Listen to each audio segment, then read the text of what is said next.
Education Department, Faculty of Teacher Training and Education, University of Islam Malang. English Department. Educating, inspiring, shining.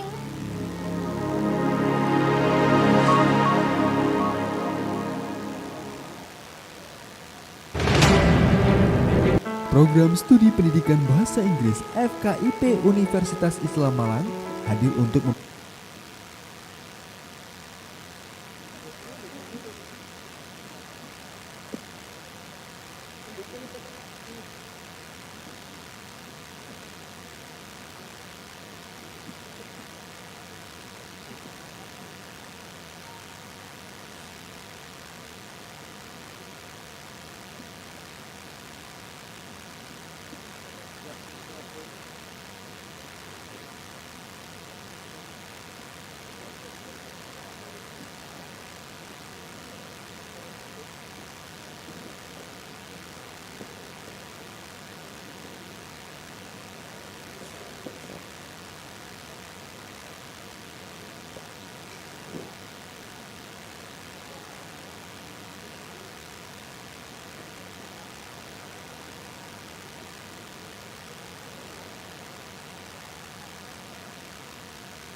Assalamualaikum warahmatullahi wabarakatuh.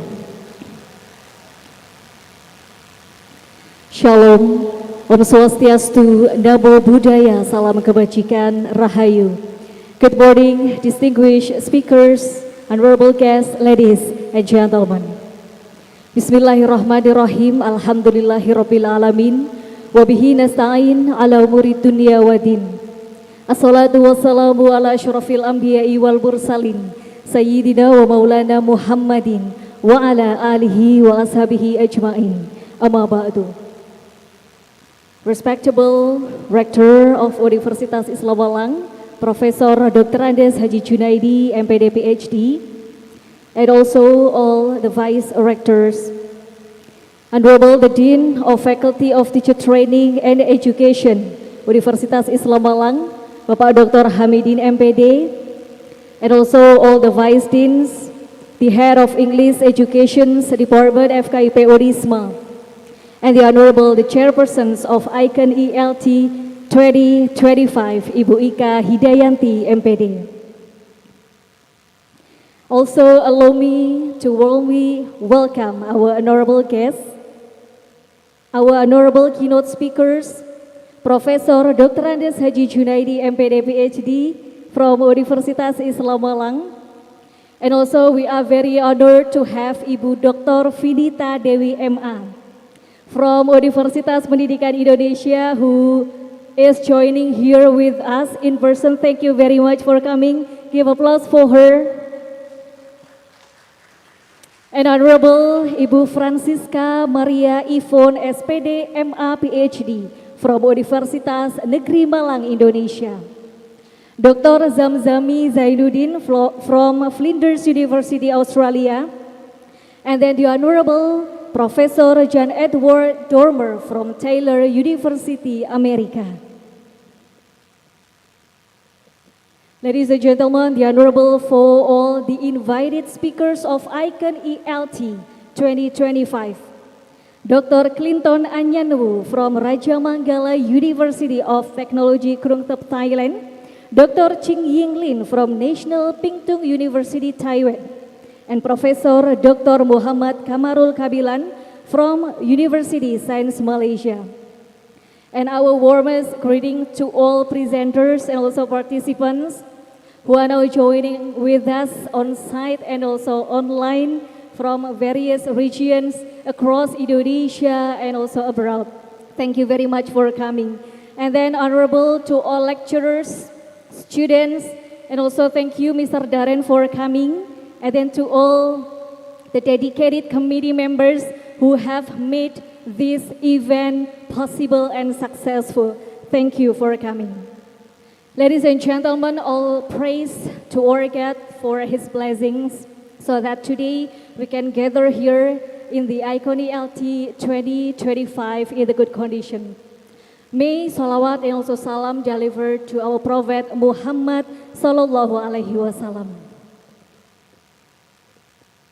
Distinguished speakers, ladies and gentlemen, also in the Zoom meeting, I am Fepti Ismiatun, and it is such a great honor for me to be here as your master of ceremony for today's conference, and of course, it is such a pleasure for me to welcome you in the 6th Icon ELT 2025, organized by the English Education Department, FKIP Universitas Islam Malang, with the team ELT in the digital era, bridging technology, culture, and pedagogy. Please kindly give the round of applause.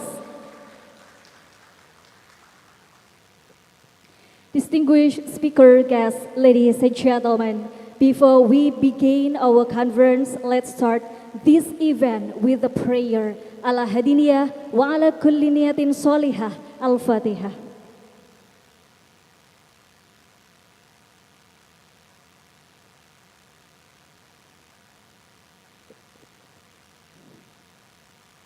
Ladies and gentlemen, please raise for the national anthem of Indonesia Raya and followed by Mars Syubanul Waton.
الوطن حب الوطن من الإيمان ولكم من الإيمان انهدوا على الوطن يا للوطن يا للوطن يا للوطن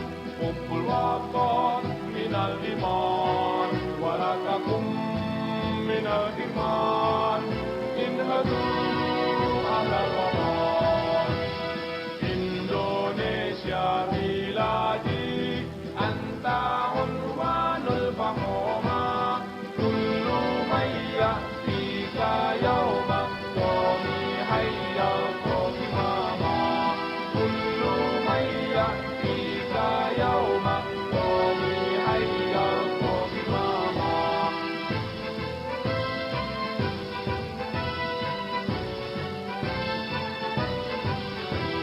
hati wahai tanah airku, cintamu dalam imanku, jangan halangkan nasibmu, bangkitlah hai bangsaku, saka hati wahai tanah airku, cintamu dalam imanku, jangan halangkan nasibmu, bangkitlah hai bangsaku.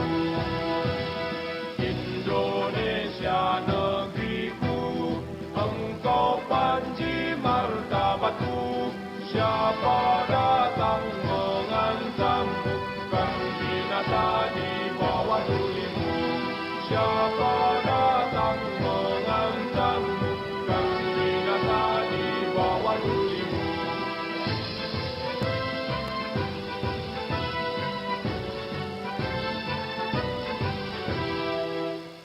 Please kindly be seated.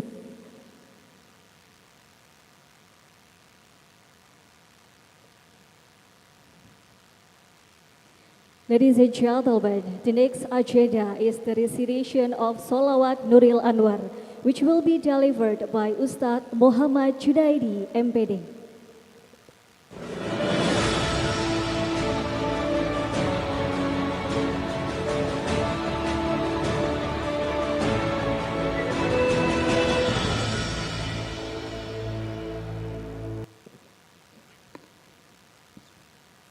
Assalamualaikum warahmatullahi wabarakatuh. Sallu ala Nabi Muhammad.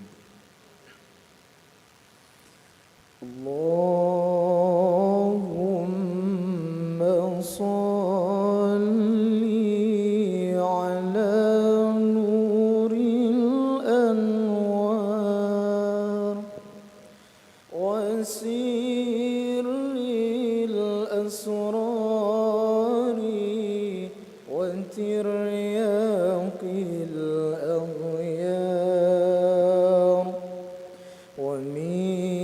ومفتاح باب اليسار سيدنا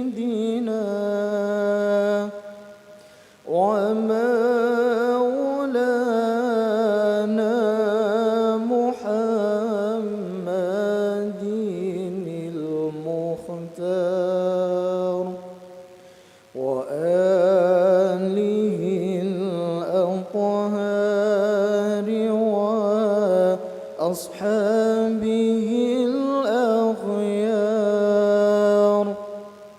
عدد نعم الله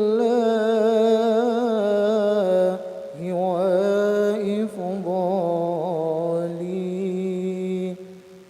عدد نعم الله وإفضاله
عدد نعم الله وإفضاله. صلوا على النبي محمد. السلام عليكم ورحمة الله وبركاته.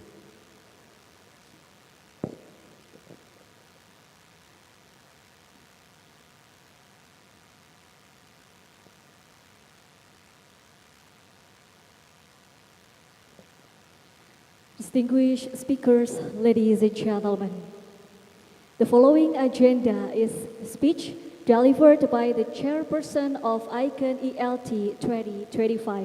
Please join me in welcoming Ibu Ika Hidayanti, MPD.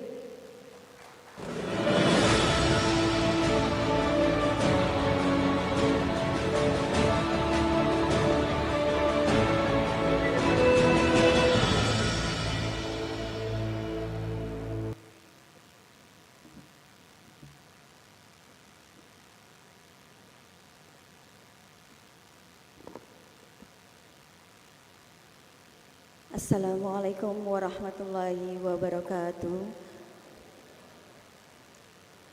Good morning, The Excellency Professor Dr. Andes Haji Junaidi MPD PhD, the Rector of Universitas Islam Malang, and all Vice Rectors, the Honorable Dr. Hamidin, the Dean of Faculty of Education, and all Vice Deans, respectable keynote speakers of the 6th ICANN ELT, Professor John Edwards Dormer, Taylor University, USA, Dr. Zamzam Zainuddin, Flinders University, Australia, Dr. Vinita Dewi, Universitas Pendidikan Indonesia, Francisca Maria Ivon, PhD, Universitas Negeri Malang, all respected invited speakers, Professor Dr. Muhammad Kamarul Kabilan, University Science Malaysia, Dr. Ching Yinglin, National Pingtung University Taiwan, and Dr. Clinton Kidibe Anyanwu, Institute of Science, Innovation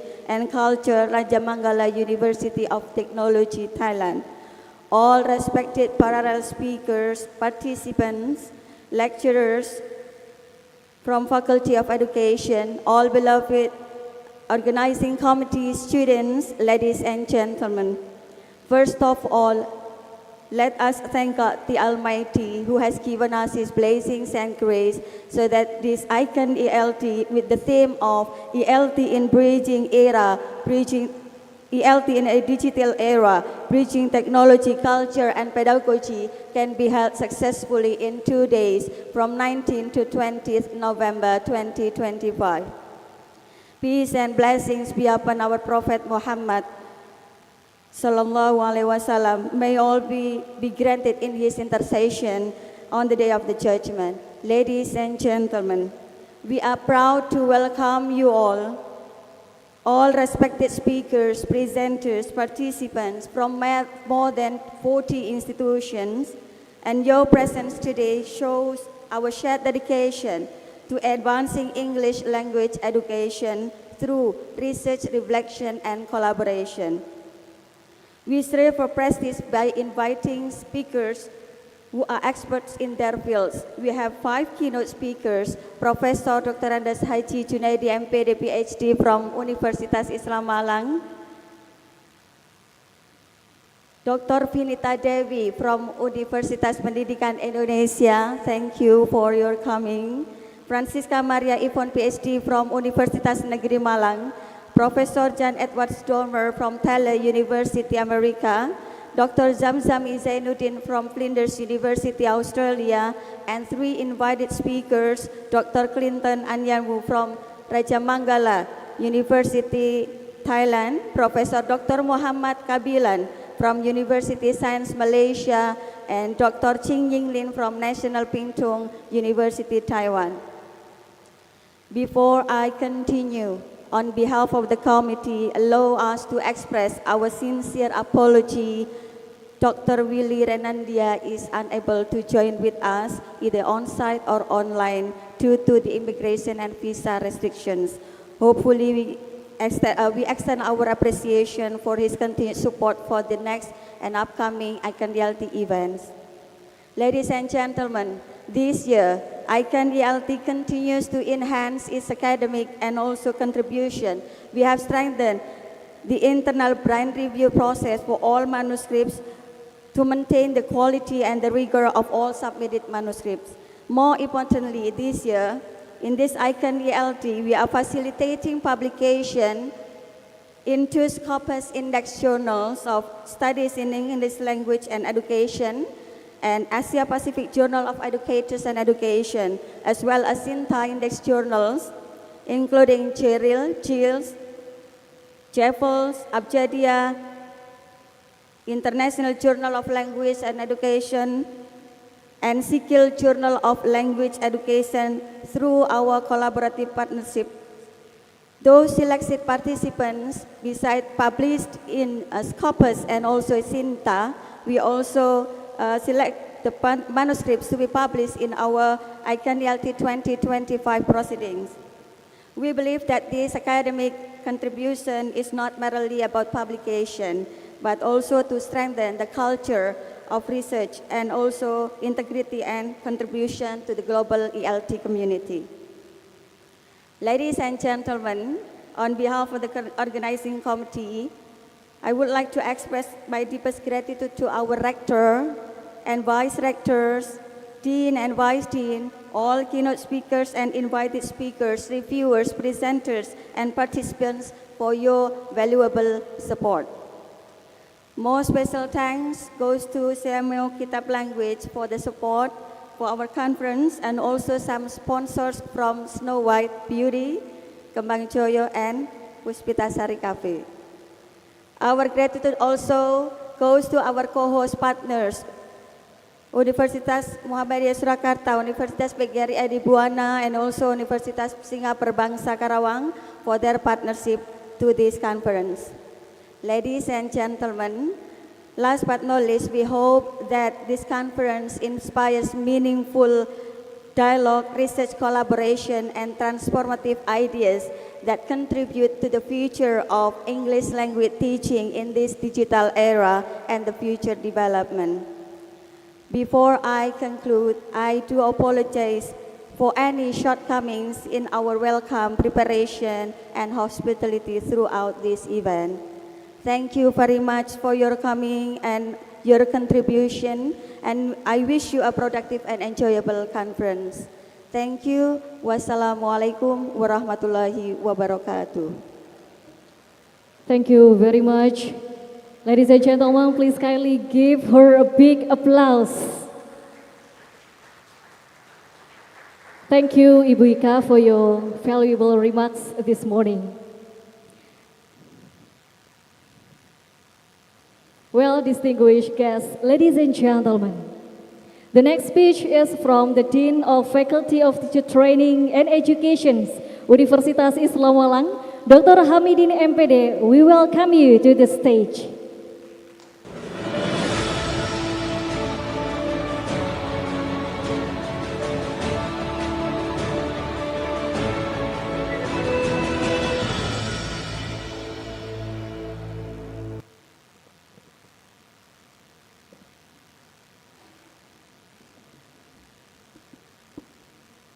Bismillahirrahmanirrahim. Assalamualaikum warahmatullahi wabarakatuh. Alhamdulillahirabbil alamin. Allahumma shalli wa sallim wa barik ala sayyidina Muhammad wa ala alihi wa ashabihi ajmain, amma ba'du. Asyhadu an la ilaha illallah wa asyhadu anna Muhammadar Rasulullah. La haula wa la quwwata illa billahil aliyyil azim. Bismillahi ma sya'allah la yasukul khaira illallah. Bismillahi ma sya'allah la yasrifu su'a illallah. Bismillahi ma sya'allah ma kana minatin fa minallah. Bismillahi ma sya'allah la hawla wa la quwwata illa billahil aliyyil azim.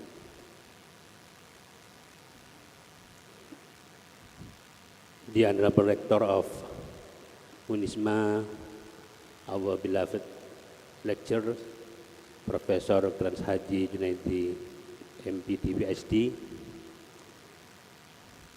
the Honorable Vice Rector 1, Vice Rector 3, and all of the vice rector, the Honorable keynote speaker of the 6th International Conference, ICANN-LT 2025, Professor Dr. Andes Haji Junaidi, MPD, PhD from Islamic University of Malang or UNISMA, and Ibu Dr. Vinita Dewi, SSMA. Thank you for coming, Bu Vinita, from Universitas Pendidikan Indonesia. Dr. Zamzami Zainuddin from Flinders University, Australia.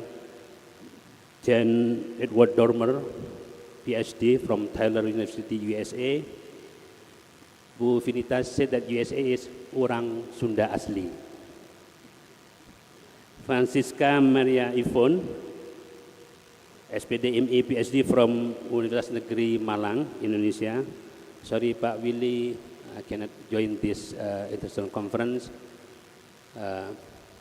So Pak Willy delegate to Bu Francisca Maria Ivon.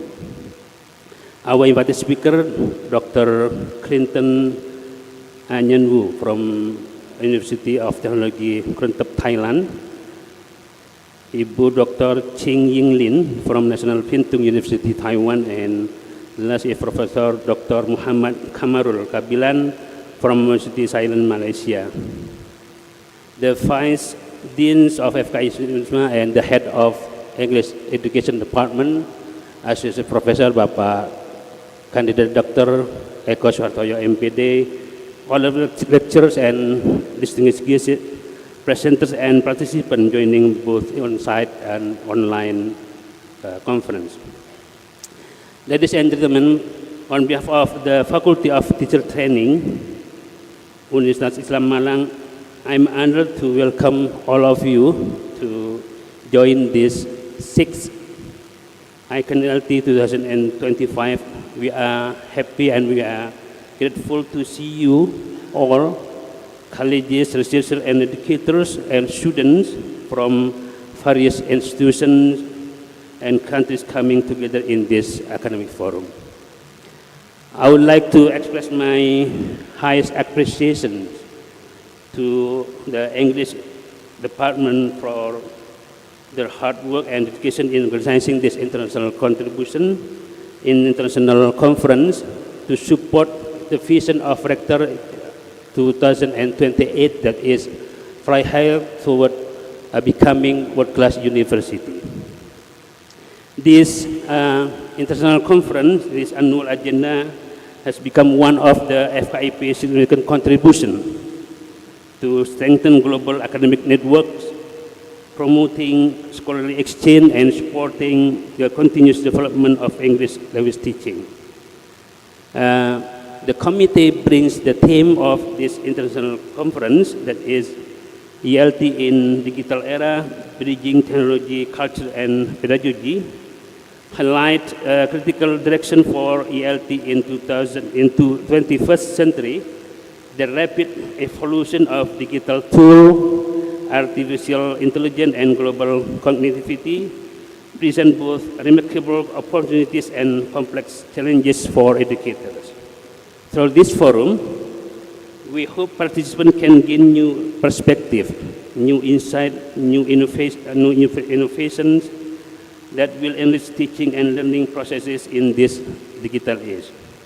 Ladies and gentlemen, I would also like express my sincere gratitude to all the keynote speakers, all of the invited speakers who have contributed to knowledge and share their experience and expertise in this forum, all the presenters whose academic contributions strengthen this conference, partners, institutions, collaborators supporting this event, and the entire committee and lecturers of the English education of their commitment and teamwork.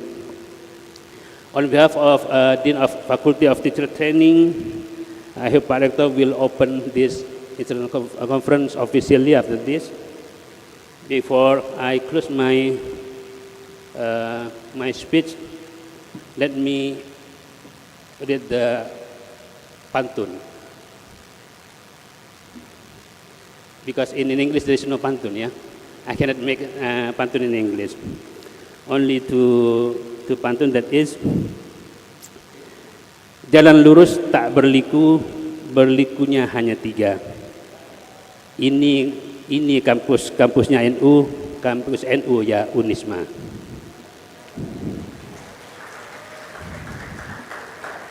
Ke warung membeli rendang dimakan pakai ketupat, enak sekali. Ayo kalau ingin terbang bersama Unisma, terbang melesat menuju world class university. Thank you very much for all the support, contribution, and special thanks to Bu Ika Hidayanti, the chair of persons in this international conference. Thank you very much all of the committees on Pak Rector, thank you, Vice Rector 1, 2, and 3, all of the lecturers who support this international conference. Thank you very much. And the last, Wassalamualaikum warahmatullahi wabarakatuh.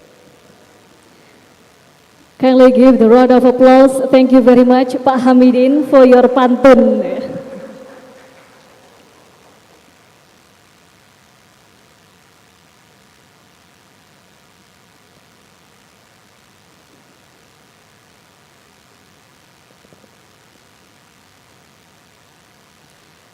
We have now come to the highlight of our opening ceremony this morning.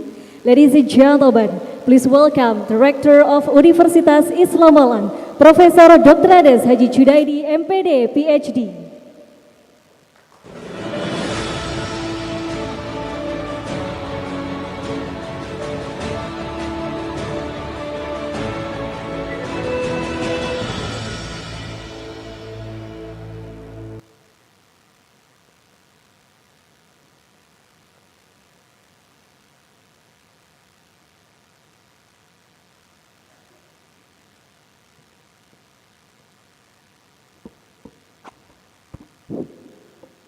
Assalamualaikum warahmatullahi wabarakatuh. Bismillahirrahmanirrahim. Alhamdulillahi rabbil alamin. Hamdan syakirin, hamdan na'imin, hamdan yuafi ni'amika fi mazidah. Allahumma salli wa sallim ala sayyidina Muhammad wa ala ali sayyidina Muhammad, amma ba'd. The Honorable Vice Rectors coming with us now, Ibu Dr. Erna Sulistiawati, PhD, Vice Rector 1 in charge of Academic and Collaboration Affairs, and also Bapak Dr. Muhammad Yunus, MPD, Vice Rector 3 in charge of Student and Alumni and also Religious Affairs. The Honorable the Dean of Faculty of Teacher Training and Education of Unisma, Bapak Dr. Hamidin, SPD, MPD, and also Vice Deans,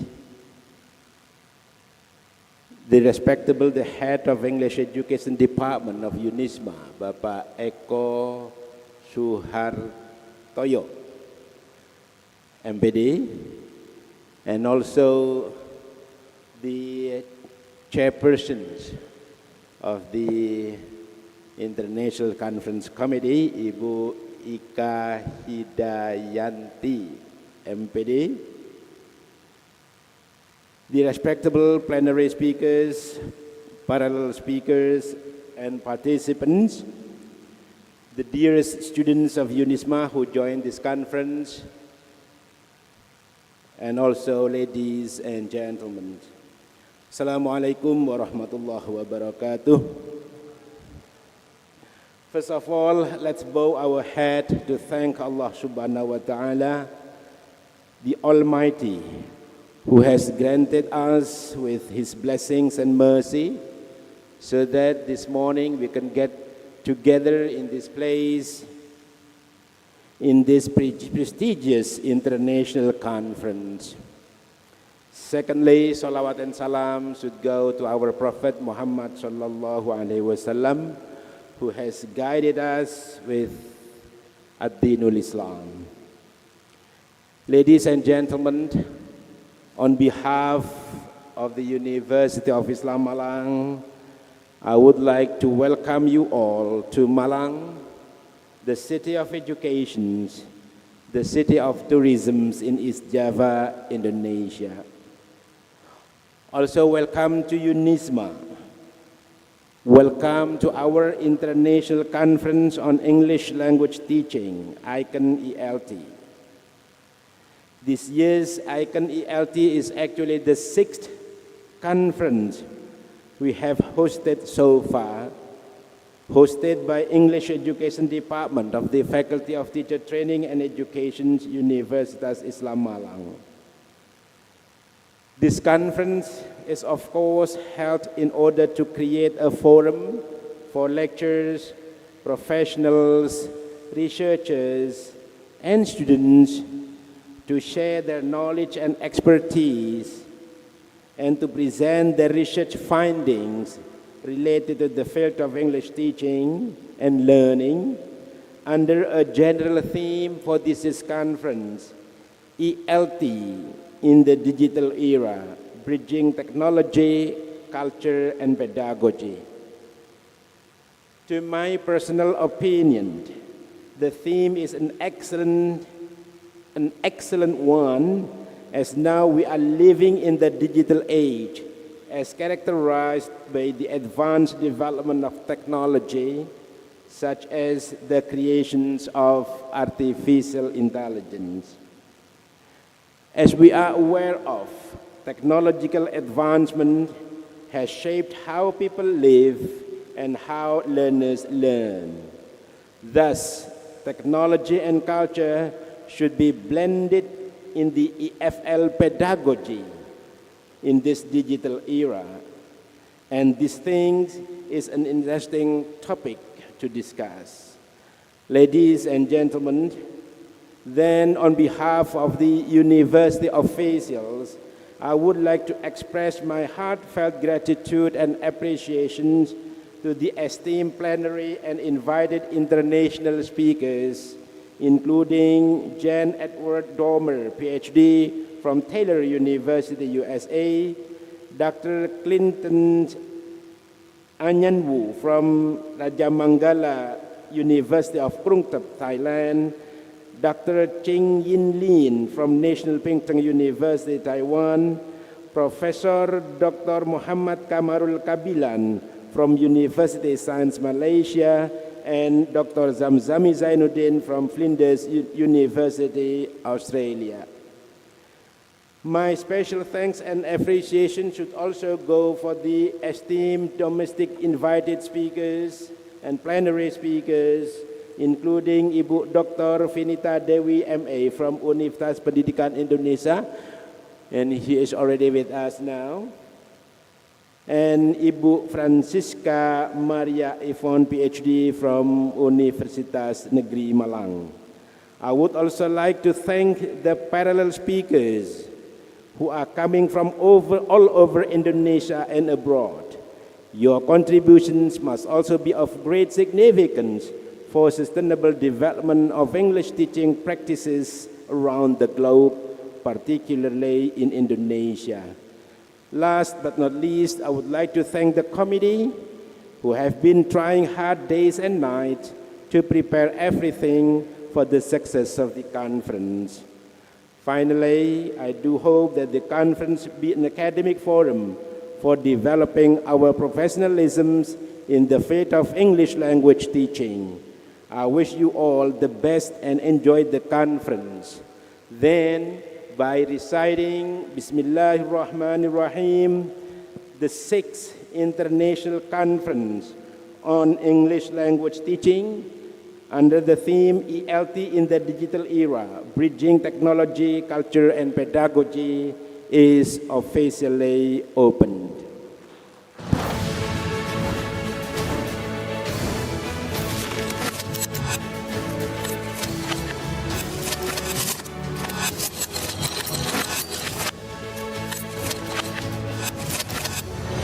English Education Department proudly presents the 6th International Conference on English Language Teaching 2025. Universitas Islam Malang terbang melesat menuju world-class university. Okay, once again, enjoy the conference. Assalamualaikum warahmatullahi wabarakatuh. Waalaikumsalam warahmatullahi wabarakatuh. Once again, please kindly give the very big applause for the opening ceremony delivered by the Rector Universitas Islam Malang. Once again, thank you very much.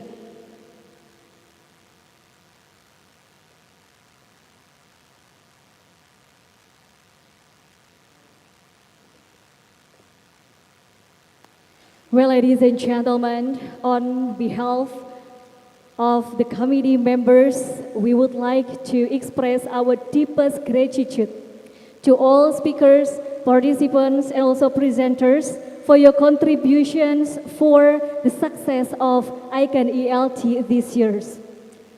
Thus, I'm happy and also proudly present the university presentation by Universitas Islam Malang. Here is the presentation.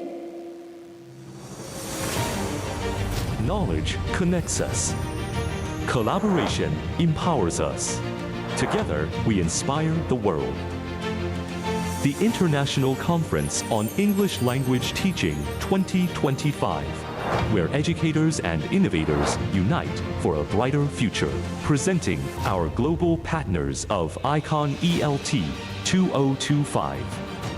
Universitas Islam Malang, Institut Bisnis dan Teknologi Indonesia, Purdue University, SD, Islam Al-Azhar Malang, Stella Gracia School, Universitas Bojonegoro, Universitas Negeri Jakarta, Universitas Dharma Wacana, Universitas Gajah Mada, Universitas Gajayana Malang, Universitas Hasanuddin, Universitas Islam Negeri Wali Songo, Universitas Islam Tribakti Lirboyo Kediri, Universitas Kristen Cipta Wacana, Universitas Muhammadiyah Sidoarjo, Universitas Muhammadiyah Surakarta, Universitas Muria Kudus, Universiti Utara Malaysia, Universitas Nahdlatul Ulama Sunan Giri, Universitas Negeri Makassar, Universitas Negeri Malang, Universitas Negeri Medan, Universitas Negeri Padang, Universitas Negeri Surabaya, Universitas Negeri Yogyakarta, Universitas Pendidikan Ganesha, Universitas PGRI Adibuana Surabaya, Universitas PGRI Delta Sidoarjo, Universitas PGRI Wiranegara. Certificate and souvenir presentation for our keynote speakers today.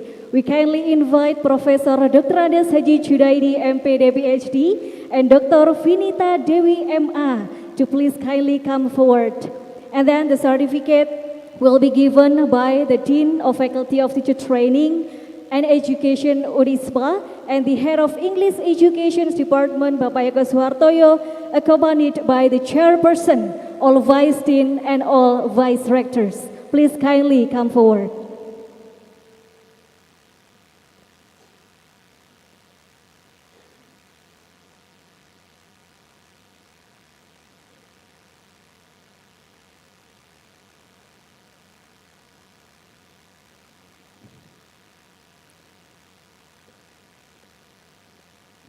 Well, ladies and gentlemen, the first presentation is the token, giving the token of appreciations to the first keynote session.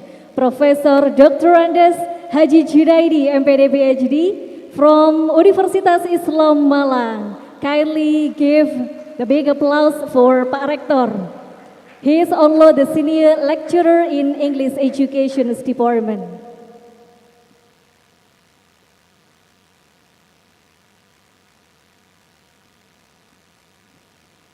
The next is giving the souvenir to the keynote speakers. Ladies and gentlemen, the second token of appreciation is given by Pak Eko Suhartoyo as the head of English Education Department FKIP Universitas Islam Malang. The token appreciation is given to our second keynote speaker, Ibu Dr. Vidita Dewi, MA from Universitas Pendidikan Indonesia. Kindly once again give the round of applause. And then the souvenir is given by Bapak Dr. Haji Muhammad Yunus MPD. He is the senior lecturer in English Education Department as well as the Vice Rector 3 of Universitas Islam Malang. And then ladies and gentlemen, we will move on to the group photo session with the keynote speakers.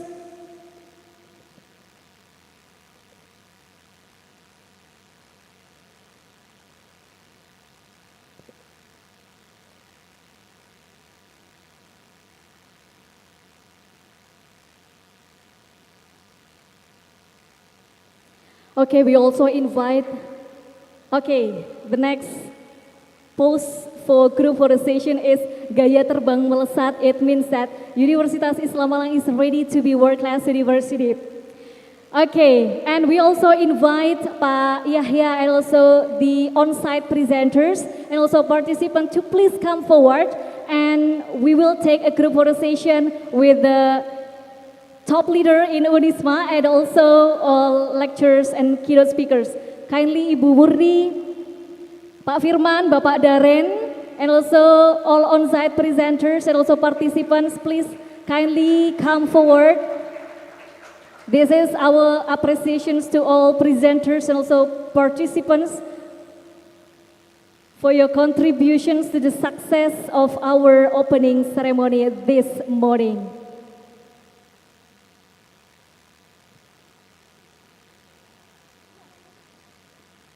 Okay, we invite once again to all lecturers and then presenters and participants to please kindly come forward for group photo session together. And after this, we also have group photo session with all students after this.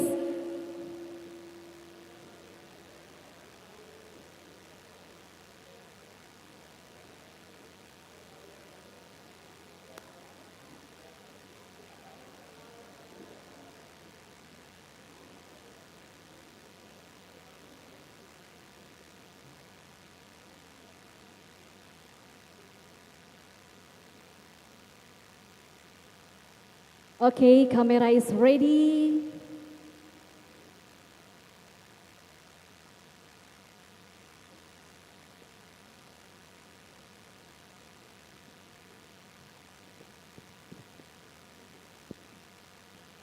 Okay, 3, 2, 1. Okay, next pose is terbang melesat pose using your right hand.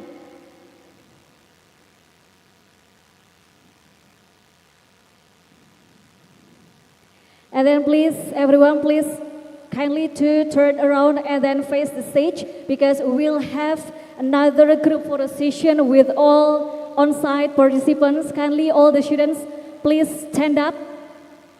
Kindly, please stand up. Please turn around and then we will face the stage to get group photo session with all presenters and also participants in Kiai Haji Abdurrahman Wahid Hall in the 7th floor of Pasca Sarjana Building Universitas Islam Malang. After this, we will also have a group photo session with all presenters and also participants who are now joining online through Zoom meeting platform.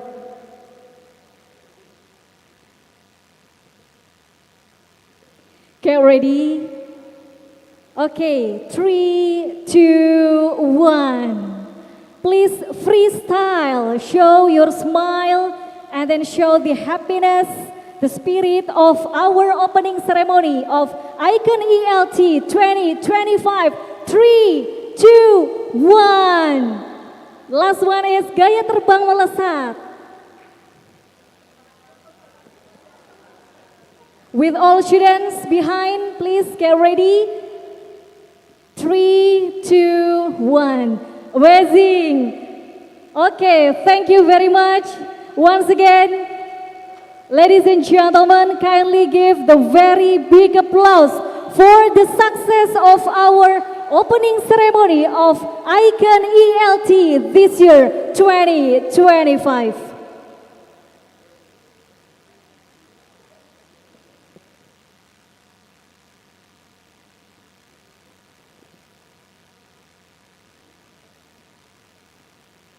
Distinguished speakers, ladies and gentlemen, also in the Zoom meeting, before we move to the next agenda, let's take a moment for a prayer that will be led by Bapak Dr. Andes Yahya Alaidrus, MPD. The floor is yours.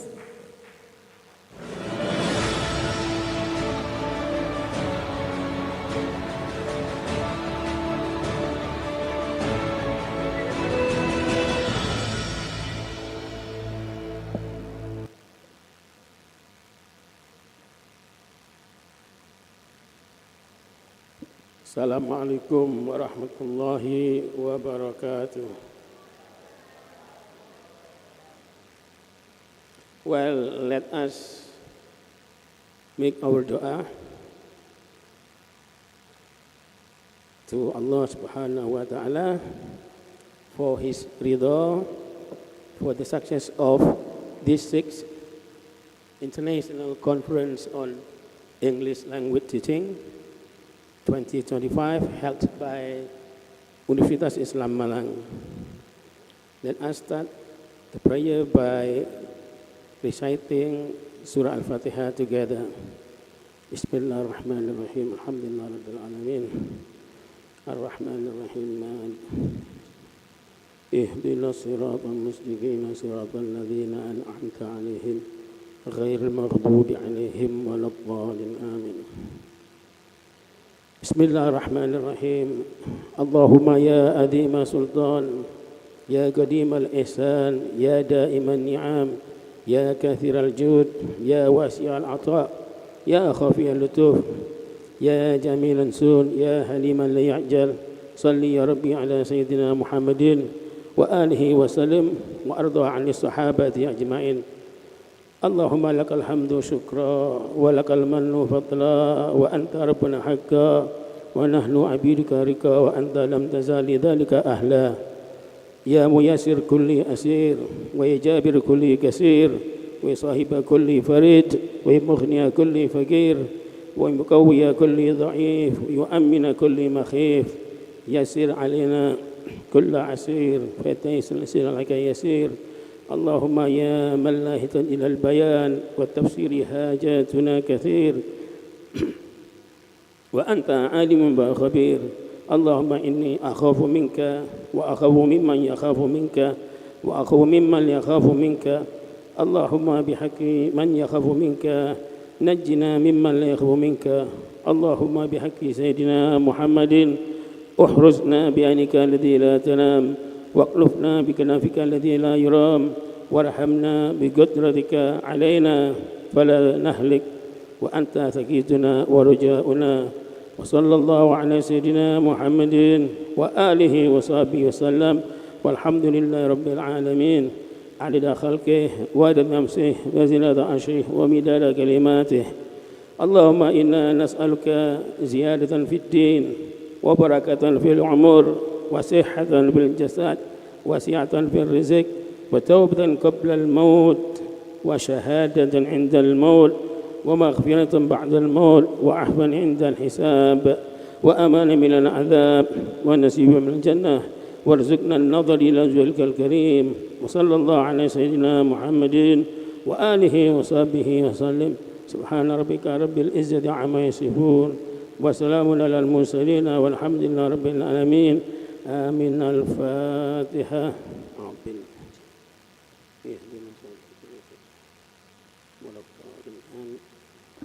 Thank you. Assalamualaikum warahmatullahi wabarakatuh.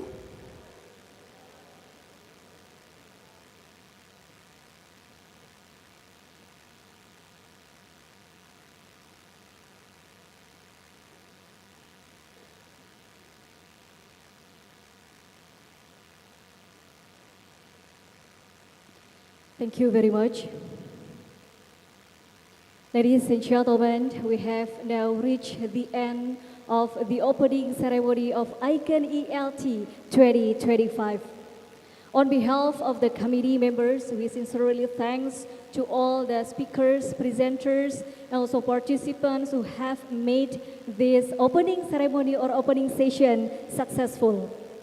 Distinguished speakers, ladies and gentlemen, without further ado, we begin our first keynote session. We kindly invite our keynote speaker, Professor Dr. Andes Haji Junaidi, MPD PhD, Rector of Universitas Islam Malang, to please kindly come forward to the stage. Kindly give the round of applause.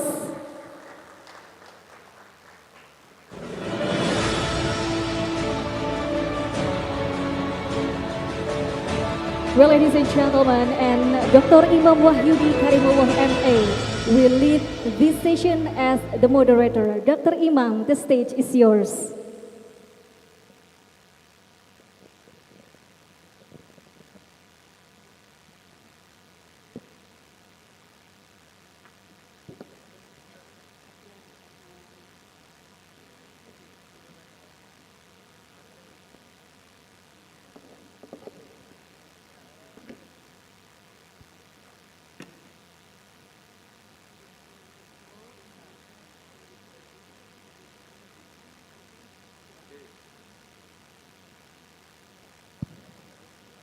Assalamualaikum warahmatullahi wabarakatuh. A very good morning to all participants and speakers, presenters of ICANN ELT 2025. Alhamdulillah, today we have Professor Junaidi as our keynote speaker. Professor Junaidi will be talking about EFL learner autonomy in the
we'll have for about 15 minutes for Q&A, the keynote presentation around 10:30 a.m.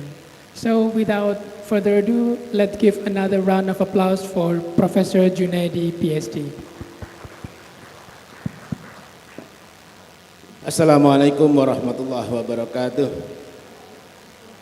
Thank you, Imam. I would like to talk about EFL learner autonomy in the digital age learning. And I think this topic is quite in line with our general theme about EFL in the digital era. There are a number of points that I would like to cover, at least 3 points. The first one is about the characteristics of digital age EFL learning. So what are the characteristics of EFL learning in this digital age? The second one, why should EFL learners be autonomous? That's the second question. And then the third one to cover, then how to develop the learners' learning autonomy. And I think these 3 main points to cover are interrelated to one another. Now let's have a look at the first one by referring to the history of educational theories, which are then to be the basis of English teaching in Indonesia.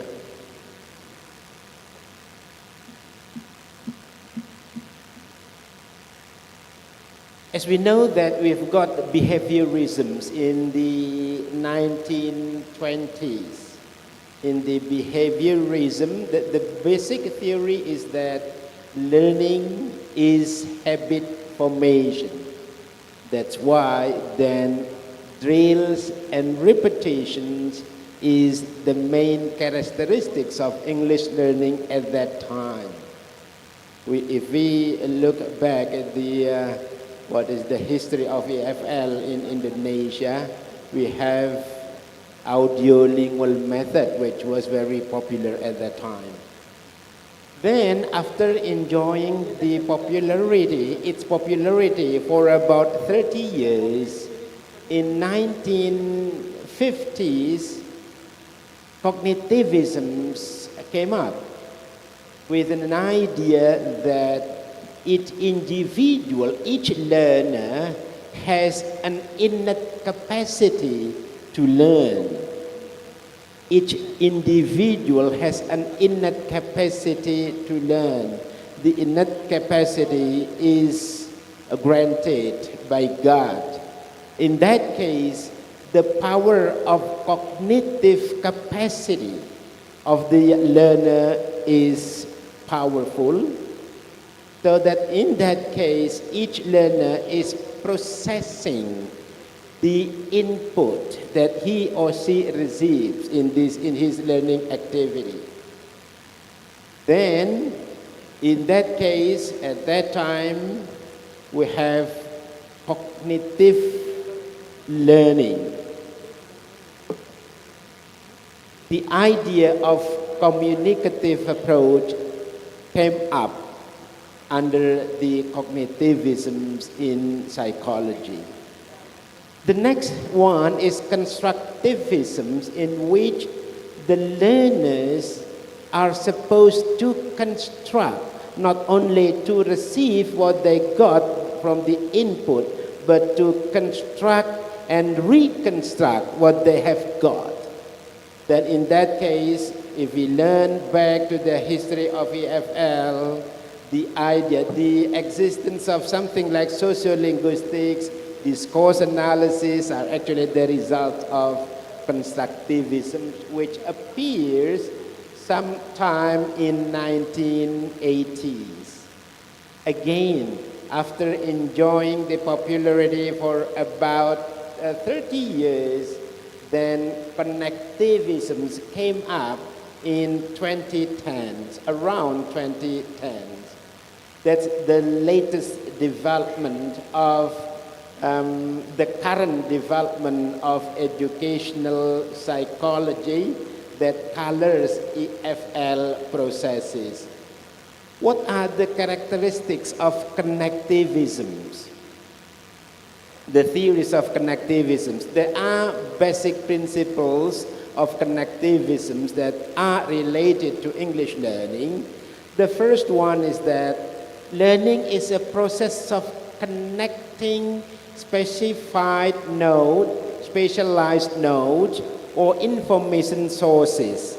So learning is the process of connecting specialized nodes of information sources.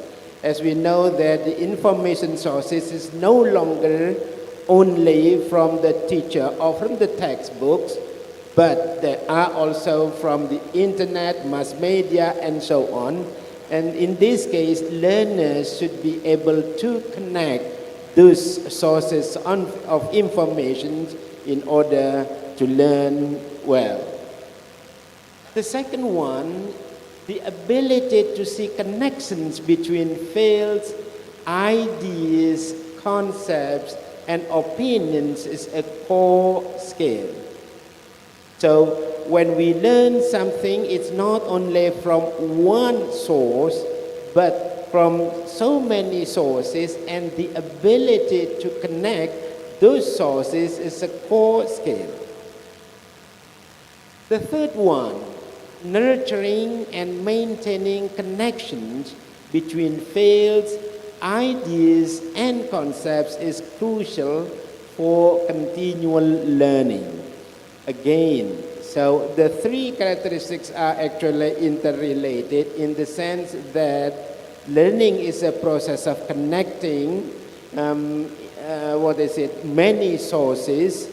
Then the ability to connect these sources of learning should be nurtured, should be trained, and the student's ability to maintain the connections is very crucial for lifelong learning. So that in that case, the students will have to be able to learn along his or her own life.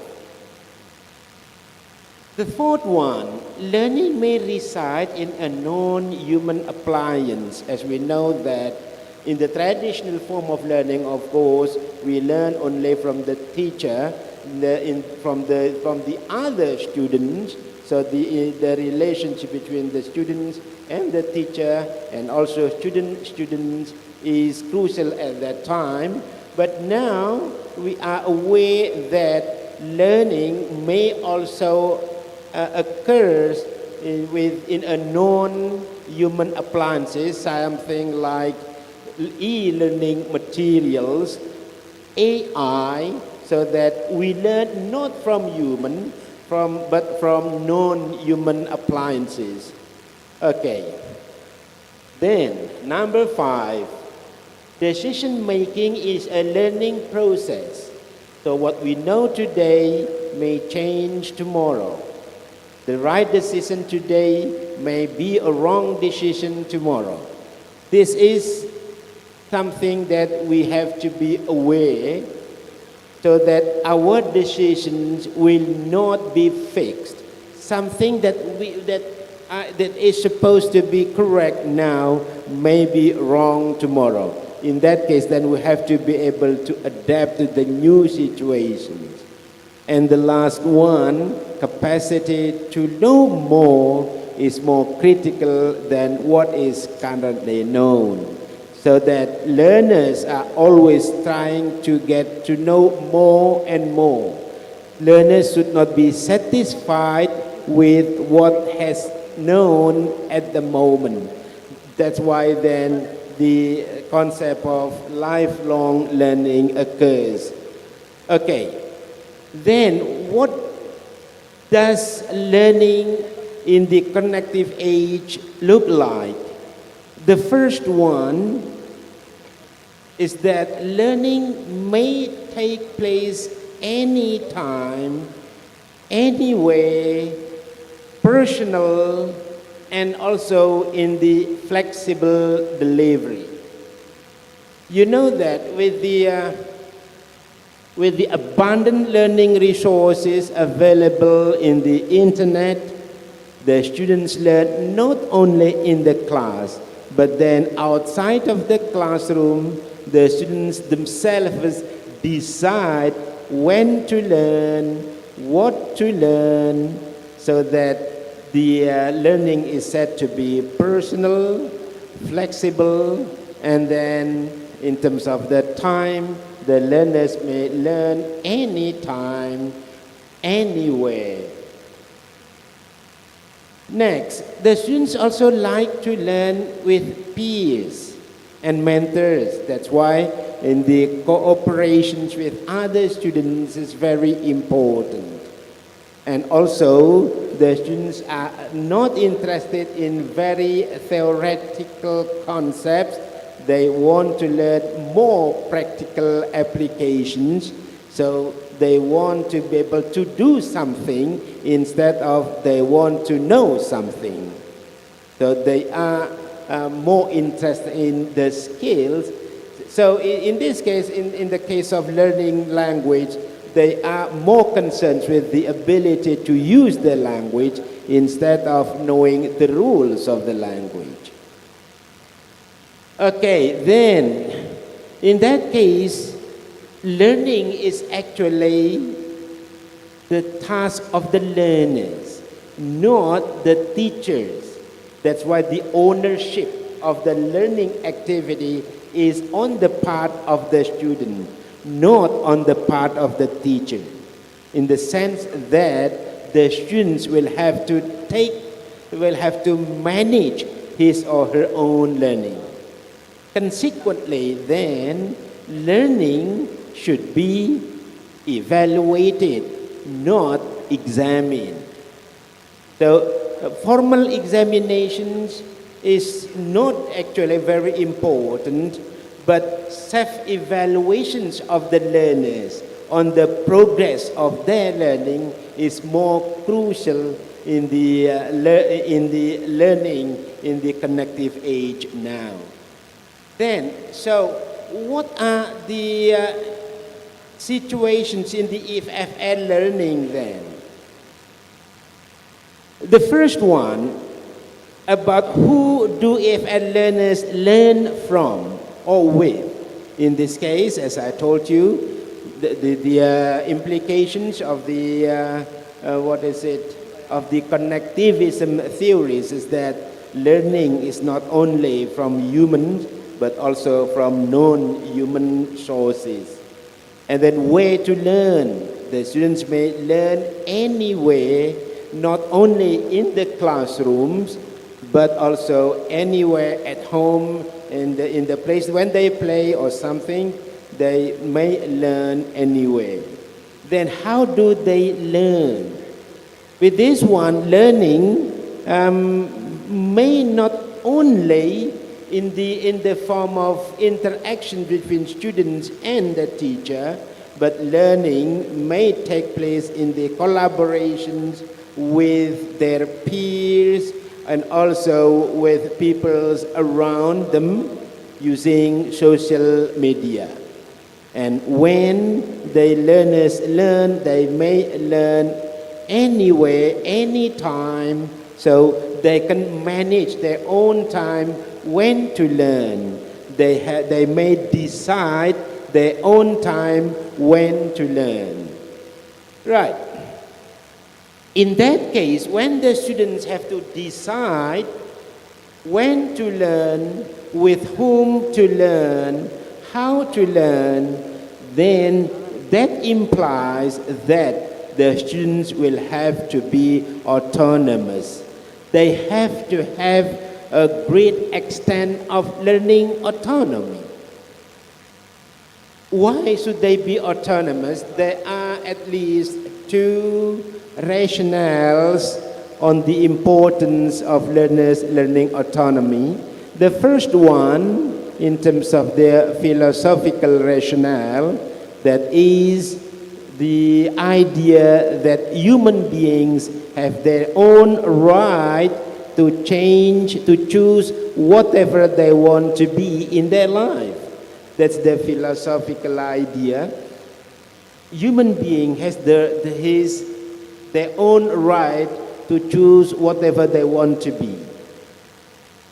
God will not change one's life unless he or she herself or himself changes it. philosophically in that way. Then the second one, referring to the types of knowledge. This is in the cognitive psychology. As we may know that in the cognitive psychology, we get to know two types of knowledge. One is called declarative knowledge, and the other one is called procedural knowledge.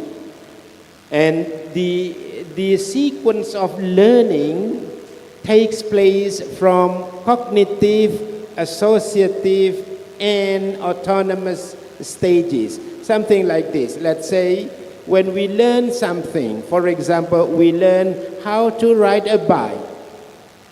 We start from knowing the elements of our bike, the functions of each part of our bike, but knowing the part of the bike does not mean that she or he is able to ride the bike.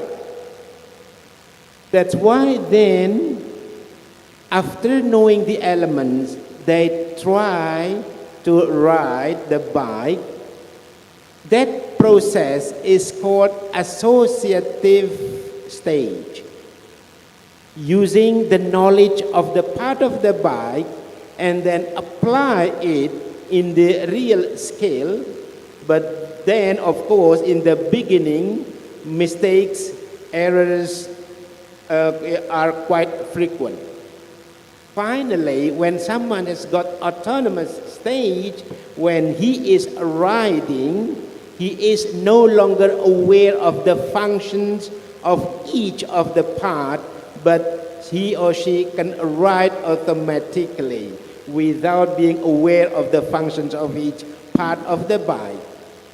The same thing occurs in the process of learning a language, especially in the context of foreign language learning.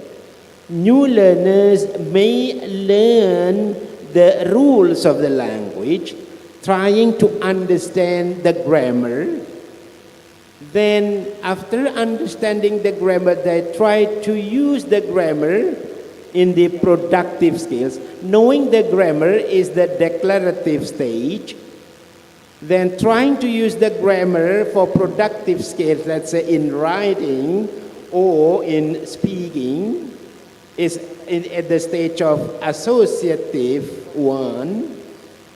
At this stage, problems occurs quite frequently. The students may make errors quite frequently. But then, as the time runs, the students make progress so that at one time the students will be autonomous in the sense that they will be able to use the linguistic rules without being aware of the rules behind his or her utterances or sentences. Something like when we say, let's say in Bahasa Indonesia, we say in Bahasa Indonesia, but we are never aware of the grammar of our utterances. That's because we are already at the autonomous stage.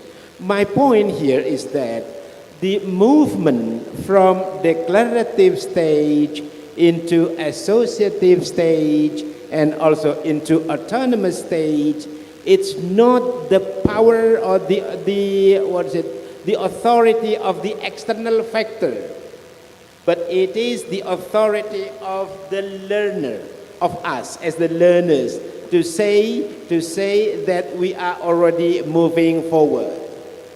So when we are progressing, then we will be coming to the autonomous level. But we are not aware when to start, let's say, associative stage, when to start the autonomous stage. We are never aware of it. We are just progressing. So that's the first rationale of to be autonomous. So when we are looking at the characteristics of the autonomous learners, we clarify into a number of characteristics, something like Autonomous learners are able to identify their learning needs. At the digital age now, the students should be able to identify what they need in their learning. Then by knowing what they need in their learning, because the students may have different needs. Some students need to be able to speak better than writing ability. But other students may need writing ability more than speaking ability, and so on. Then, by knowing their learning needs, the students or the learners will have to be able to formulate their learning objective. In that case, the students will have to be able to formulate what targets, the objective they have to reach in their learning. Then after identifying the learning objective, the autonomous learners will also be able to identify the learning resources, human resources and non-human resources. When they need to have to interact with teachers, which type of teachers are needed in order to meet his or her learning objective. When they are dealing with non-human resources, let's say dealing with resources available in the internet, then they may choose what they need in order to adjust with their learning objective. Next,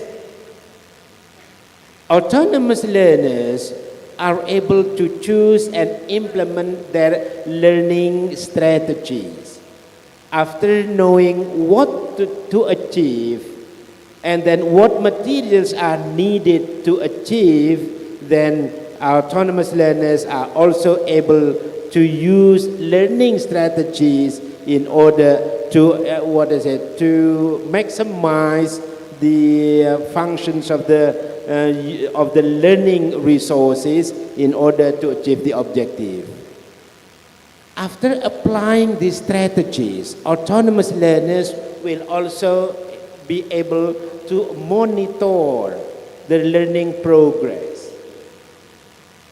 This is very important because not all students, not all EFL learners are aware of their learning progress. Sometimes, if I observe some of our students, let's say they cannot achieve our instructional objective, but they are not aware that they are not able to achieve the instructional objective. Autonomous learners should be able to monitor their learning progress and finally should be able to evaluate their learning achievement. So evaluation should be on the part of the learners. So learners self-evaluations is very important. In that case, then learners should be able to develop what is called theoretically in psychology, it's called metacognitive awareness. The students' awareness of the metacognitive processes in their learning. What are the metacognitive awareness? There are three aspects of metacognitive awareness that we have to develop on the part of our students. The first one is that it's called task awareness. We have to, train our students to be aware of what they have to do. That's why in the beginning of our instructions, we usually have a course descriptions informing the students about what they are going to do in the semester of their learning. So task awareness is the first one. After knowing the task about what to do, the students will have to be trained to learn how to do. Knowing how, knowing when to do, where to do, that's called strategy awareness.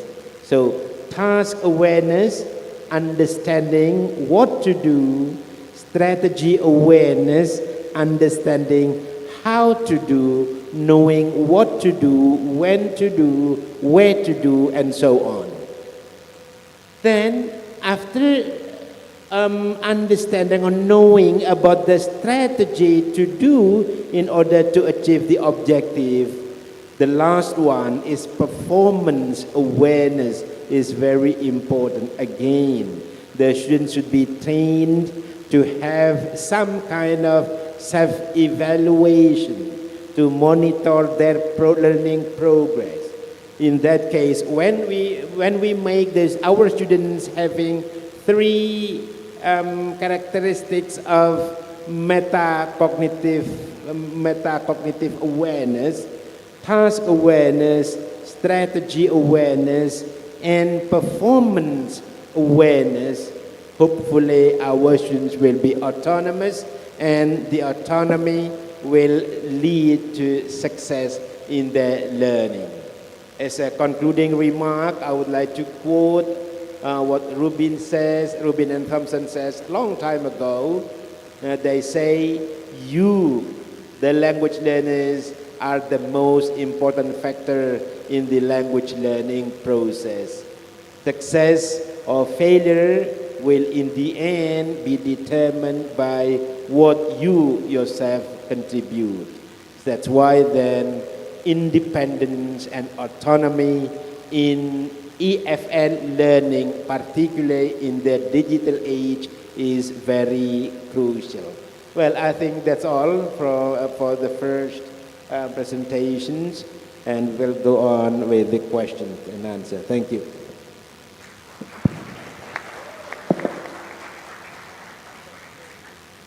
Thank you so much, Professor Junaidi. There are some points that at least I highlighted. Number one, which is very interesting, talking about students learning ownership, and Professor Junaidi mentioned about self-evaluation rather than being examined. So we would like to know more about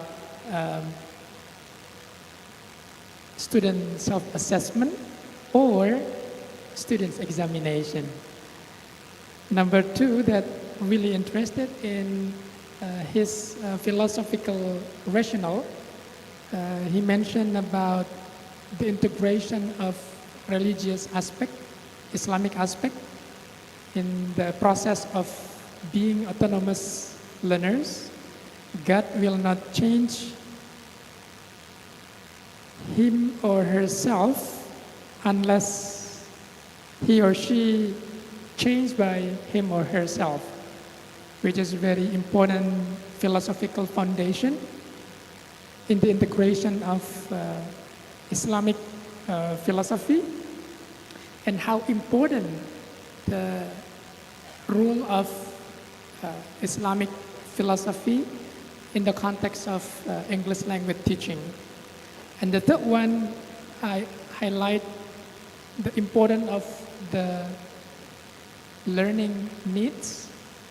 Question that comes into my mind is how different young and adult learners in terms of understanding their learning needs. Because sometimes in our previous studies, some researchers mentioned that sometimes, or maybe most of the time, students do not really understand their learning needs in the context of English language teaching. That is becoming one of contributing factors in the lack of English language learning motivation. So at least I have three questions, Prof. Jun, before I open it to the forum. So number one is, how important self-assessment versus examination? Number two is about the integration of religious aspect in English language teaching to the success of students' learning. And number three is about the learning needs between young EFL learners and adult learners. We know that Professor Junaidi is teaching at university, which is post-secondary education, which he also as the chairman of the consultative advisory board of private school education in Malang City.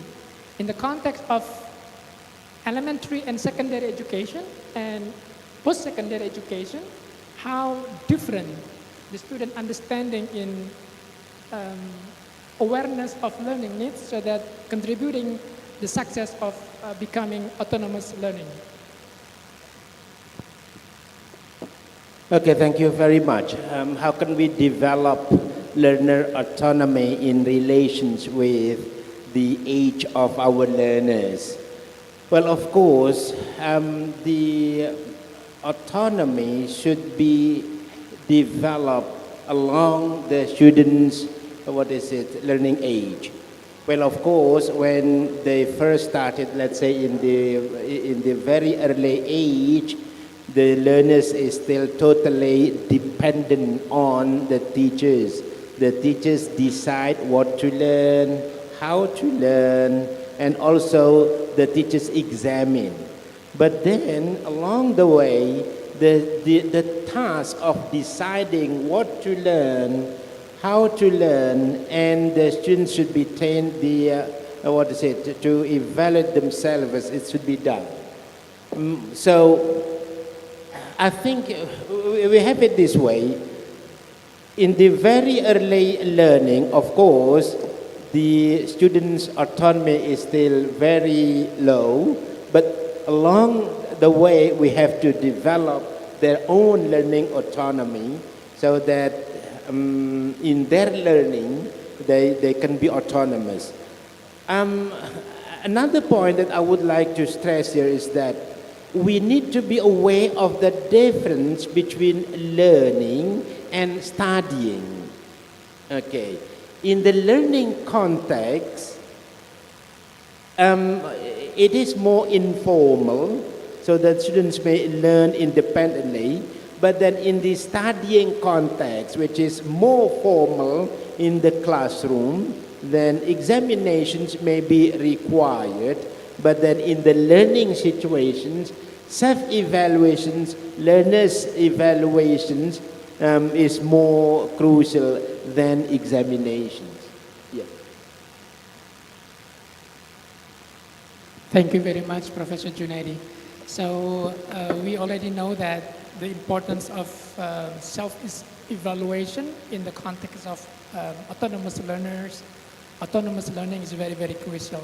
So ladies and gentlemen, I would like to open another questions from the audience, maybe one or two questions. You can raise your hand and then after that mention where you are from and then you can deliver your questions. Yes, Papa from the left side. And then second questions. Yep. Please mention your name and also the questions.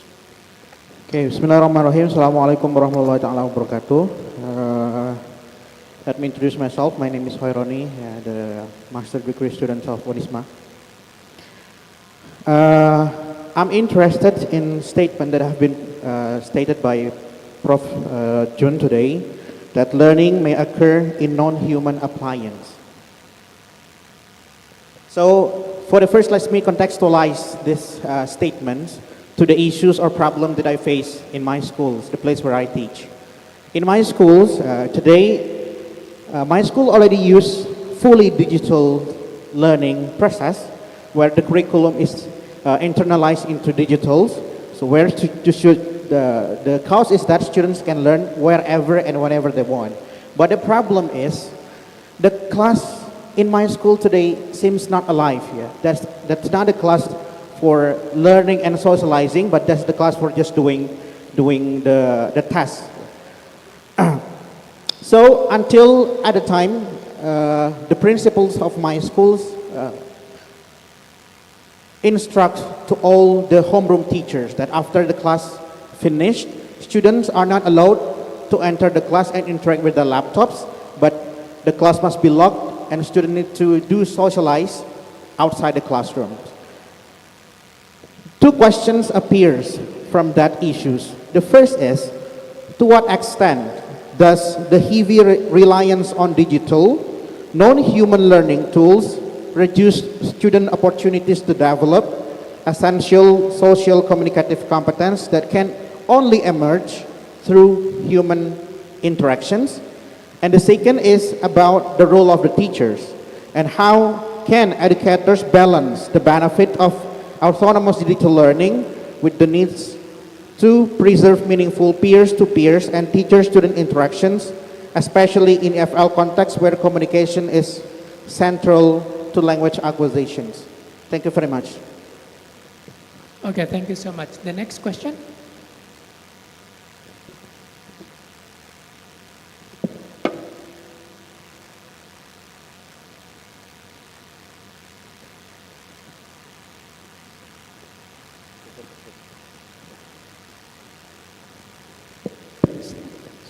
Bismillah.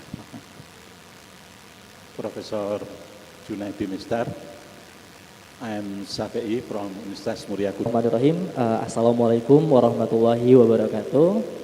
First of all, thank you very much for the opportunity for me to deliver the question. So previously, Professor Junaidi mentioned that the factor to be the autonomous learner came from internal factors.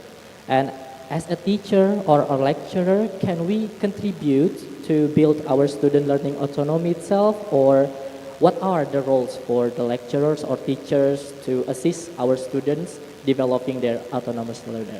Thank you very much.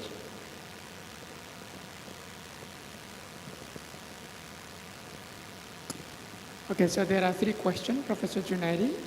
Question number one is more on asking about the non-human and human aspect in the digital age, and the important role of teachers or students' interactions. Second question is from Universitas Muria Kudus, asking about the application of connectivism principle in the teaching, the real teaching practice, especially in the context of English for young learners. And the third one is about the role of teachers or lecturers in promoting autonomous learning opportunity. Okay, thank you. Well, the first one has something to do with the, it can be a negative effect of the use of technology in the digital age learning in terms of social interactions, because learning may take place from non-human appliances. Let's say when the students learn something using AI or any, applications available for learning, so that the students interact with non-human partners. They may speak and the non-human partners here respond to our speech. So in that case, then we are interacting with non-human for developing our language skills. In that case, of course, there's a problem with the decrease of human interactions, because the students, our students, learn something with non-human partners.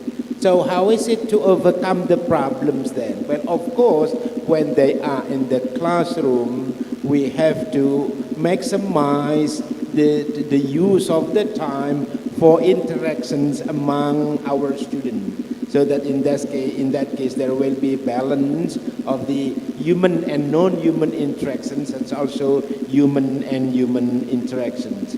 Okay, so that's the first.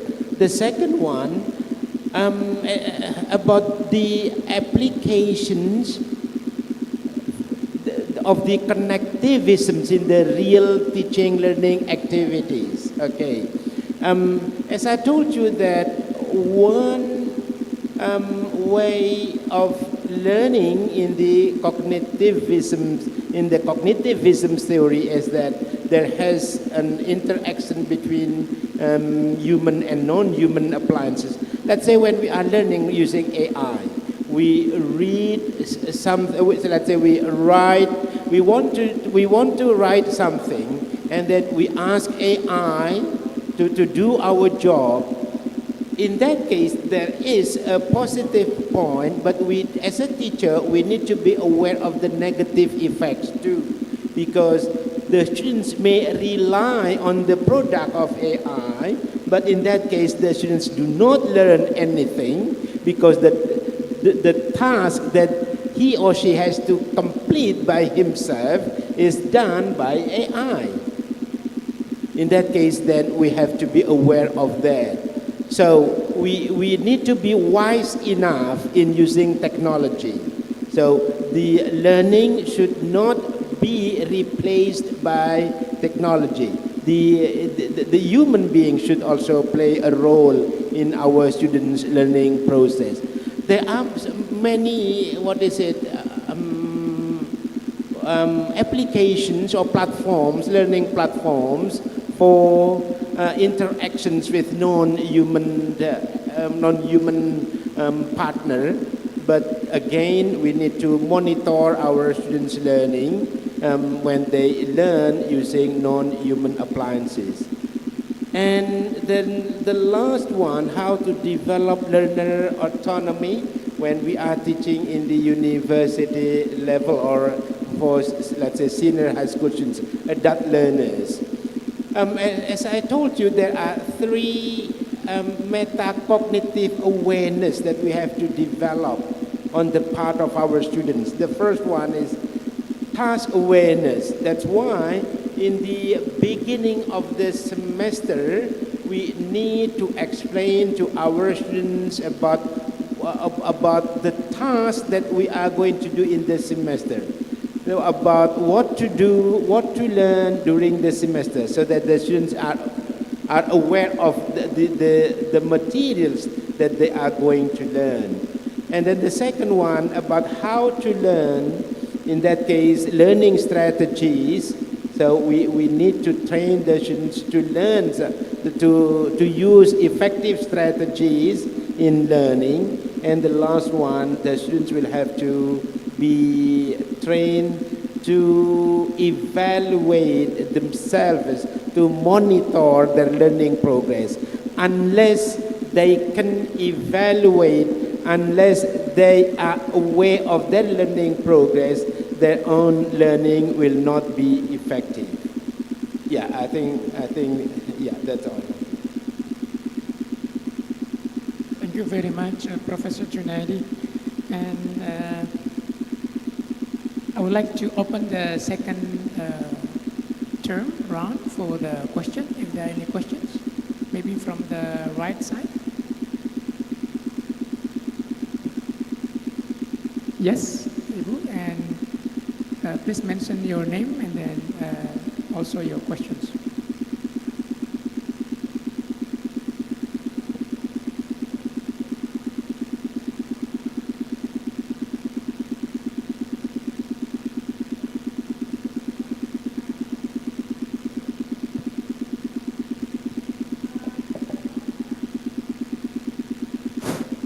Okay, I got some point from Prof. Junaidi that have mentioned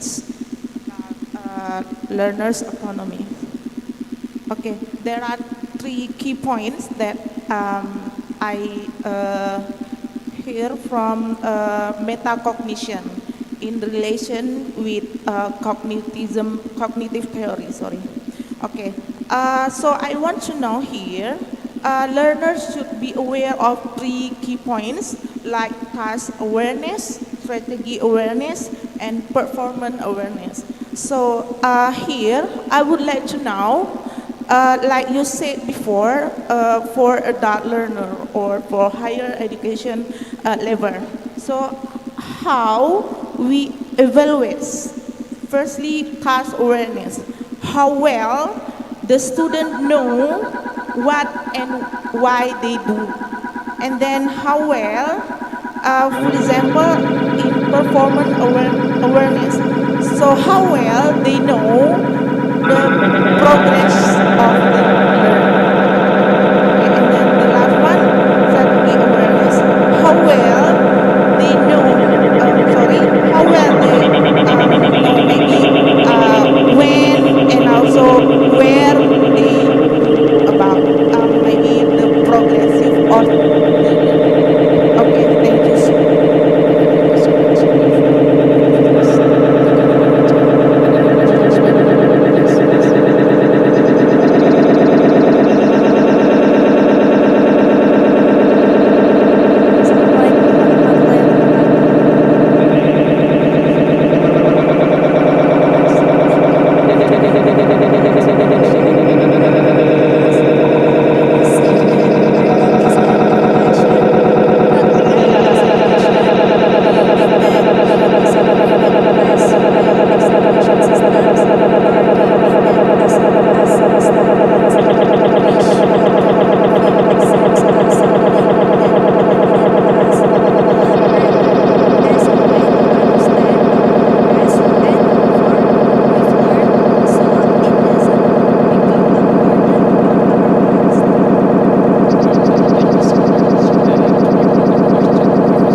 during the teaching learning process, then before we are closing our sessions, we need to ask the students what they have learned, what they have not learned during the meeting. That's actually an activity of developing performance awareness, so that the students may think, today I learned quite a lot. I have learned this, and this.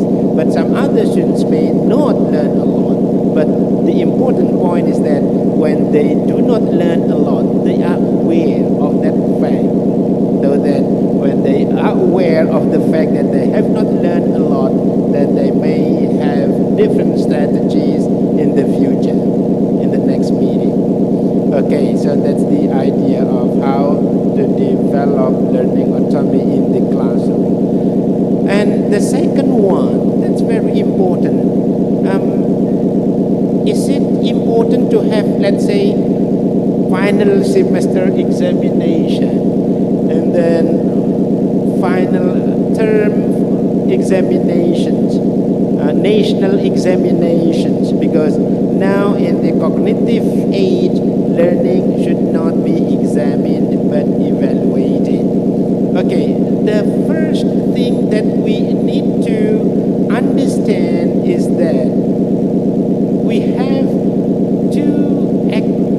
activities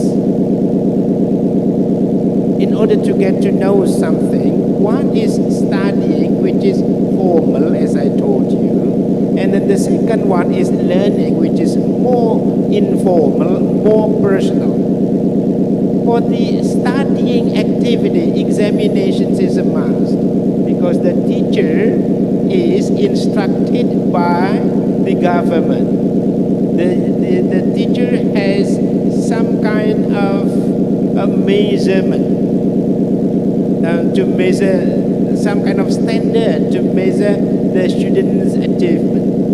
But then for the learning activities, which is more personal, more informal, examinations is not important. But self-evaluations, the students' evaluations is more important. Let's say something like this: when let's say you are joining this activity, it's already this is my first presentation. This is my the first sessions of the presentation from me. Then you can think of what you have got. Have I learned something from the first sessions? That's what we mean by self-evaluation. So when we think of your own assessment, then the more you are aware of your own assessment, then the more you will get from our session. Okay, yeah, that's all. Thank you so much, Professor Junaidi. Today we have many important new key terms, not only connectivism, but also the discussion between the importance of examination versus self-assessment, as well as metacognitive awareness, task awareness, strategy awareness, and performance awareness. Bapak Ibu, ladies and gentlemen, because we are about running out of time, and we also have some number of participants attending via Zoom meeting. I would like also invite if there is maybe one question from the Zoom meeting audience.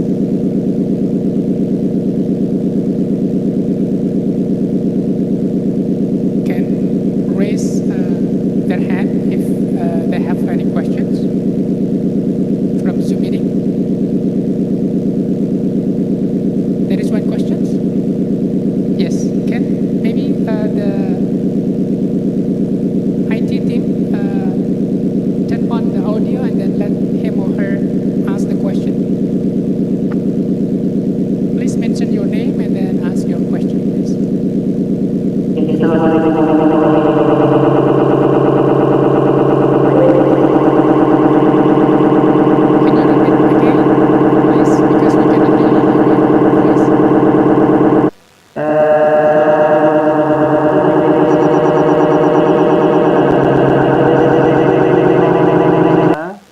I was graduated from S1 to S2, and now I'm teaching at Universitas Kristen Cipta Wacana. Okay, I want to ask something, and this is not actually a question, Mr. Junaidi. I would like to ask your suggestions. In our university, okay. In our university, we have 3 monthly monitoring agenda with students. At that time, in the session, of course, I teach English in English faculty. My students say to me that I am very shy to speak English, and I'm afraid to speak English. I have motivated them, and they try to speak, and they and they still feel very afraid to speak English. And I said to them, the main point is that you have to try. You have to do something wrong to be able to speak English fluently. This is not. To speak English. This is not about being correct about the grammar, and what is that? But they still very shy to do so. And I said to them that it is need time. It is actually right that I said to them that when we what is that? When we try to move away the shy or the butterfly in our stomach, it needs time. We have to make ourselves, what is that, accustomed to that. Yeah, thank you so much. Is it right that I have already said that to my students? Thank you. Okay, thank you so much. So question from Universitas Kristen Setia Wacana, he's teaching there, Professor Junaidi, asking about strategy awareness. The student already aware that they are afraid of speaking English, and how to solve that problem, Professor Junaidi? Okay. Probably you need to tell your students that an error is not a sin. Because the students are afraid of making mistakes because they think that making mistakes is a sin. In language learning, making mistakes is not a sin.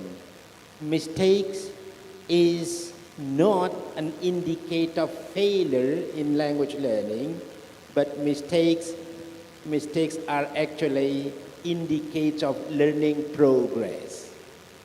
Look, when the students, when we are reflecting to our own experience, when we first learn English, we try to say something in English. When we say something, our mouth produces an utterance, but our brain here monitors what we are producing. Is my sentence correct? That's the monitoring process from our mind about what we are saying. So that's very natural actually. By monitoring what we say, then we understand, we know the mistakes, or perhaps we know that our utterance is already correct. Then when we know that our utterance is not correct, of course we will make corrections. Again, teach them that mistakes or an error in language learning is not a sin. It is it is a sign of learning progress. When we make more mistakes, then we will learn more from our utterances. Yeah. Okay, thank you so much, Professor Junaidi. Bapak Ibu, ladies and gentlemen, we know that now is almost 10:30, and time is almost finished. And after having questions from different background and different context of questions, I would like to request Professor Junaidi a 1-minute concluding remark, responding to questions and the topic that we have discussed today. So time is yours, Professor Junaidi. Okay, thank you. In the learning context, in the digital age, autonomy is very crucial, so that we have to develop our students' learning autonomy. So they are not only dependent on the availability of the teacher. Even without teachers, they may learn something. In order to develop the learner's learning autonomy, 3 critical awareness are important. One is task awareness, making our students know what they have to do, what they have to learn, and strategy awareness, knowing how to learn, when to learn, with whom to learn, and the last one is performance awareness. They have to understand, they know how well they have done their learning task. Yes, I think that's all. Okay. Thank you so much. Bapak Ibu, please give another round of applause for Professor Junaidi. So thank you so much. Professor Junaidi has been giving a very, very important keynote presentation about EFL learner autonomy in the digital age learning. Again, thank you so much, Professor Junaidi. And Bapak Ibu, that's all from the first keynote presentation. Thank you very much for your questions and also for your participation.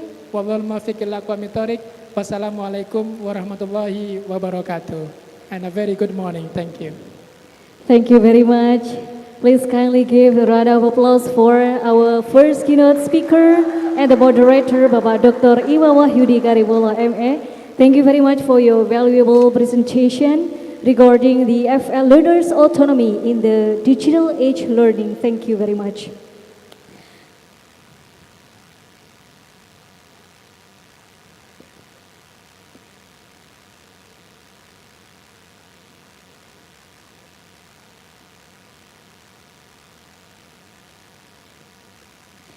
Well, ladies and gentlemen, we are moving forward to the next keynote speech session. And then it is now time for our second keynote speakers. We are very honored to invite Dr. Vinita Dewi MA from Universitas Pendidikan Indonesia as our keynote speaker. Ibu Vinita, please kindly come forward to the stage.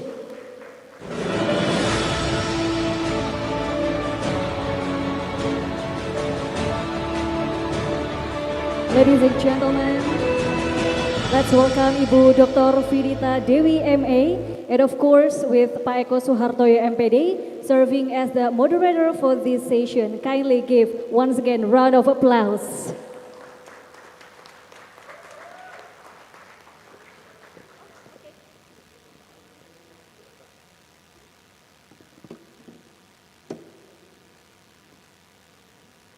Thank you very much, Ibu Fepti.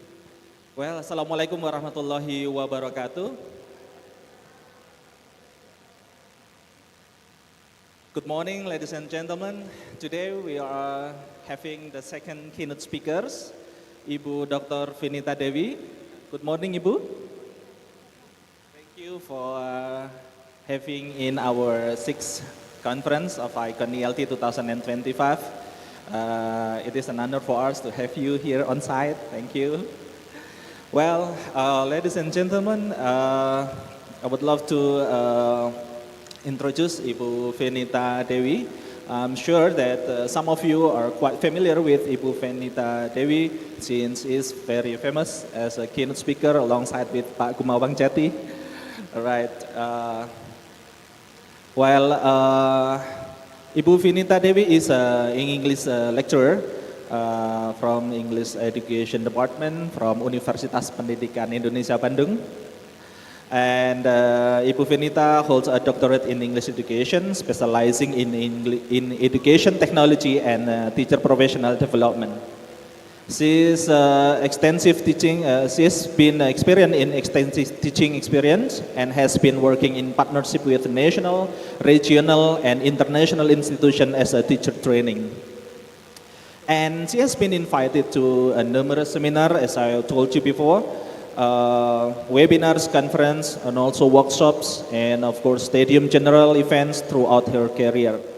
And currently, she is also a Director of Teacher Professional Development at the Indonesia Technology Enhanced Language Learning Association, or ITEL. And in this capacity, she is the responsible for planning, developing, and organizing technology-focused teacher professional development programs for teachers throughout Indonesia. And her passion lies in the development of online learning material and instructional design. And she is committed to enhancing the teaching and learning process by integrating innovative technology solutions and fostering professional growth among educators. And also, there are numerous competence of Bu Vinita Dewi, and also she has been awarded as the Grants Award since 2021 up to 2024. And today's topic that she will be delivering is reimagining ELT pedagogy in the age of generative AI. Well, Ibu Vinita Dewi, we have 90 minutes for the time, and then you have around 30 minutes to present, and the rest is question and answer. Okay, without further ado, let's welcome Ibu Venita Dewi. Give a big round of applause, everyone.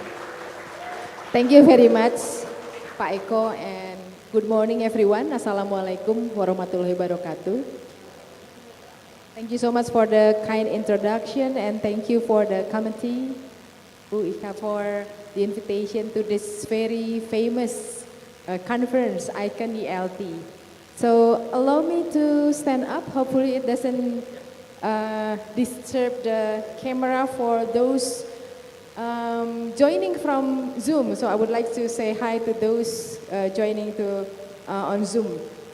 So my presentation today is, I'm going to talk about reimagining ELT pedagogy in the age of generative AI. We know that right now AI has surrounded us with in our life, and we are going to start by talking about the growing presence of AI, how AI is keep growing in our environment, and I'm going to highlight why AI literacy matters for you, for the educators, for prospective teachers, and also for the students.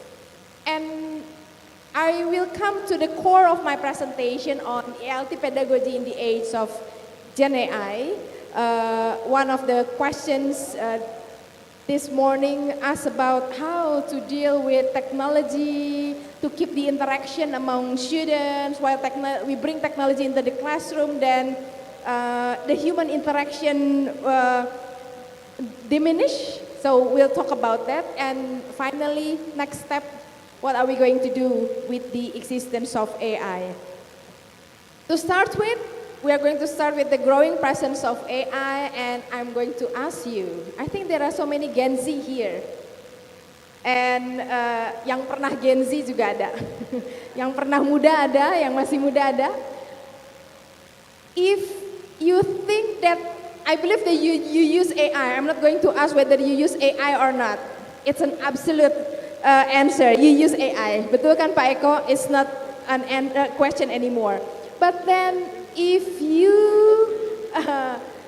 make it as a person, if AI were a person, how would you describe your relationship? Is it complicated? Is it toxic but I stay? Is it a best friend forever, BFF, or love-hate, or enemy? Can you shout your answer? Love-hate? How about here? What's your relationship with AI? Enemy? Are you sure you are an enemy of AI? Pak Eko, what's your relationship with AI? Toxic but I stay. That's Pak Eko. So it shows my relationship, I agree with you, my relationship is love-hate relationship. When I deeply in love with AI, then AI forced me to pay with premium features. So from love become hate, yeah? All right then. So the question is no longer, are we going to use AI or not? It's absolute. Like it or not, you are using AI. But how are we going to use it and for what purposes? That's the key. If we look at the generation of AI, we have the first generation and the new generation. What are the first generation of AI? You might remember, I don't know if you have it or not, it's not really popular in Indonesia, but Alexa is pretty popular. And then people start asking questions to Alexa. But in replacement of Alexa, for those who are using iPhone, that you are using Siri. Like 5-6 years ago, I was talking about talk to your Siri and practice your English, or talk to your Google Assistant and practice your English, which is not trending anymore. And there is Sophia, the robot. Now Sophia become very beautiful. I will show you later. And then the new generation is ChatGPT, Copilot, you name it. There are so many new generation of AI with many different purposes and functionality. Now AI can do a multiple conversation. You can have many threads talking about anything. Different thread will have different topic, and AI will not forget what you were talking about. Not like my husband. My husband often forget what I'm talking about. Oh, I'm going to Malang. Oh, you did? Did you tell me that you are going to Malang? But AI didn't forget. I brainstormed my presentation with AI like how many months ago. It still remember. And then AI can engage in a multiple language. It can speak in Bahasa Indonesia, it can speak in Sundanese, maybe it can speak in Japanese, I haven't tried. It can speak in Arabic. And AI is now multimodal. It can create images, videos, no more text-based only. That's why there are so many fake video created by AI and people are defeated by AI. I will introduce you to Tilly Norwood. Anyone knows Tilly Norwood? Yes? Who is she?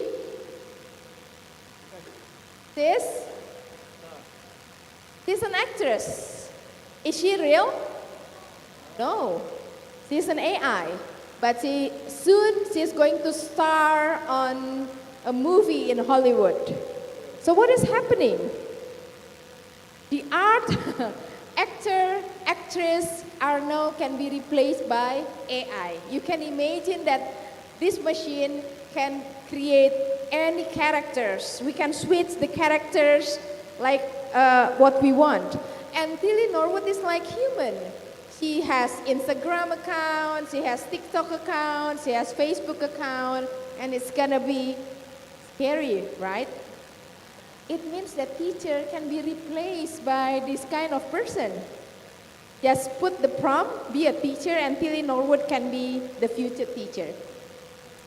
So now in our daily life, like it or not, we are surrounded by AI.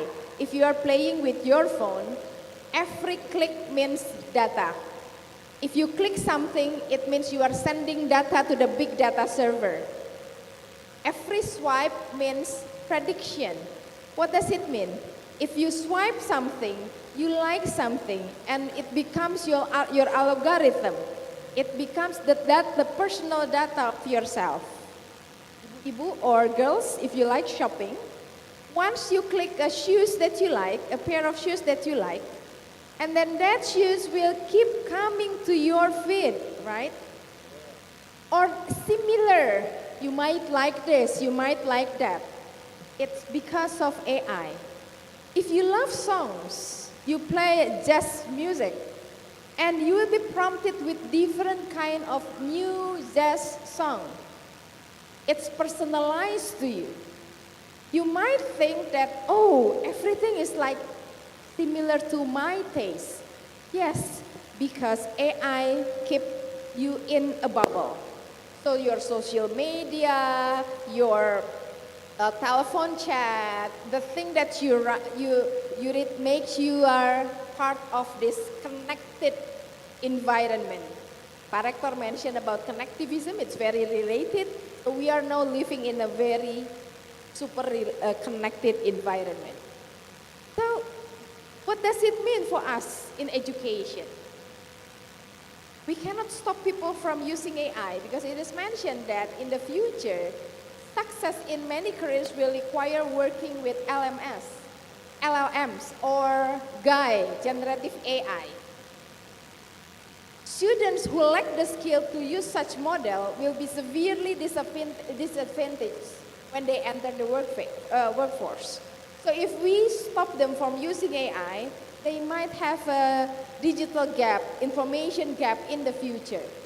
And to remain competitive in the workforce, students must learn how to effectively use LLMs and even if just effective prompting. So these are the skills that we need in the age of AI. Effective prompting, giving instruction to AI, assessing the output quality, that's very important. Knowing the output quality that we get from AI. Accuracy and also originality from the output generated from AI. So these are the skills that we really need when dealing with AI. Now let's move on to why AI literacy matters. I've mentioned before that if we want to be part of the future generation, the future workforce, then you really need to know to have this AI literacy. First question for you. I believe you are using AI. Has AI ever disagreed with you? Enggak, AI enggak setuju. You're wrong. You make a mistake. Or AI always agree. My AI always agree with me. If I say something, that's great, Finn. It's a very good thinking. That's a very good observation. So AI always agree. At first I thought that it's motivating. Yeah, in one side it's positive, it's motivating.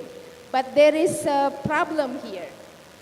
Punya Misra mentioned the phenomenon of yes but problem. At first it can be motivating. AI agree with you, but even if you were wrong, AI will still agree with you. If students put something in AI and the fact is wrong, the accuracy of AI will drop. And AI will follow the user even though it is not the truth, even though it's a wrong answer.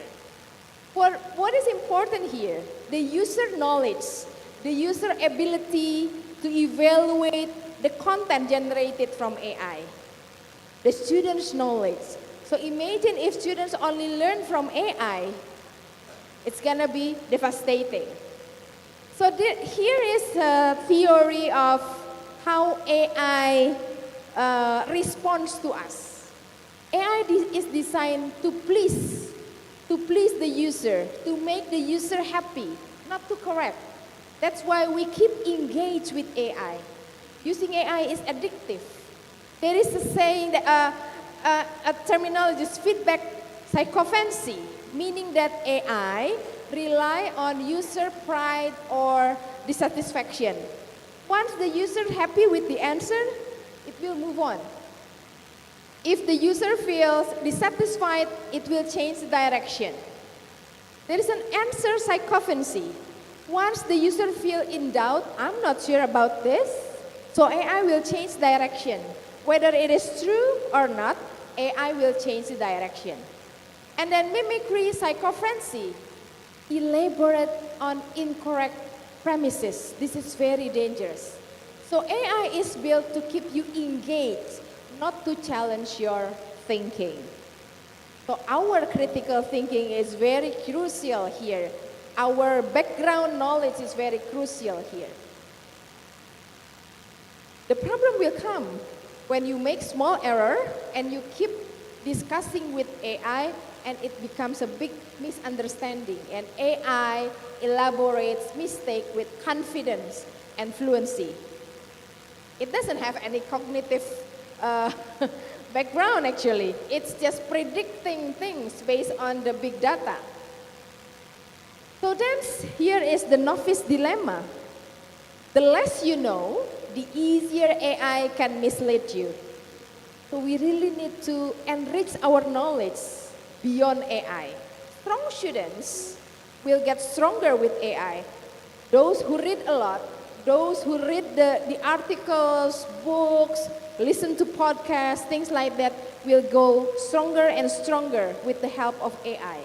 But weak students who want shortcut, I just want to create something, generate something, get it from AI, submit it to the teacher, will drift further with AI.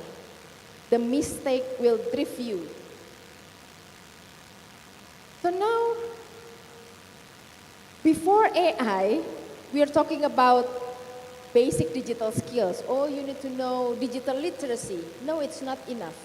With the growing need of AI, there is an AI literacy need to facilitate interaction with AI, the interface of language and technology. So here, now, we need the interaction with AI. UNESCO mentioned that those who are less AI literate will not only miss out on the benefit, but also affected by the negative impact. I'm just going to go quickly here, just to make you well aware of the AI competency framework for teachers from UNESCO, but this is pretty general.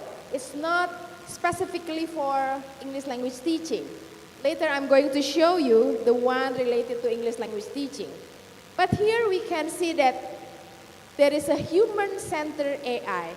Human should still be the center of the use of AI. Ethic should be the one that we really consider in using AI. And then we have the foundation and technique, the pedagogy, and also professional development for teachers who are willing to use AI in their teaching and learning processes. And there are some category on the use of AI here.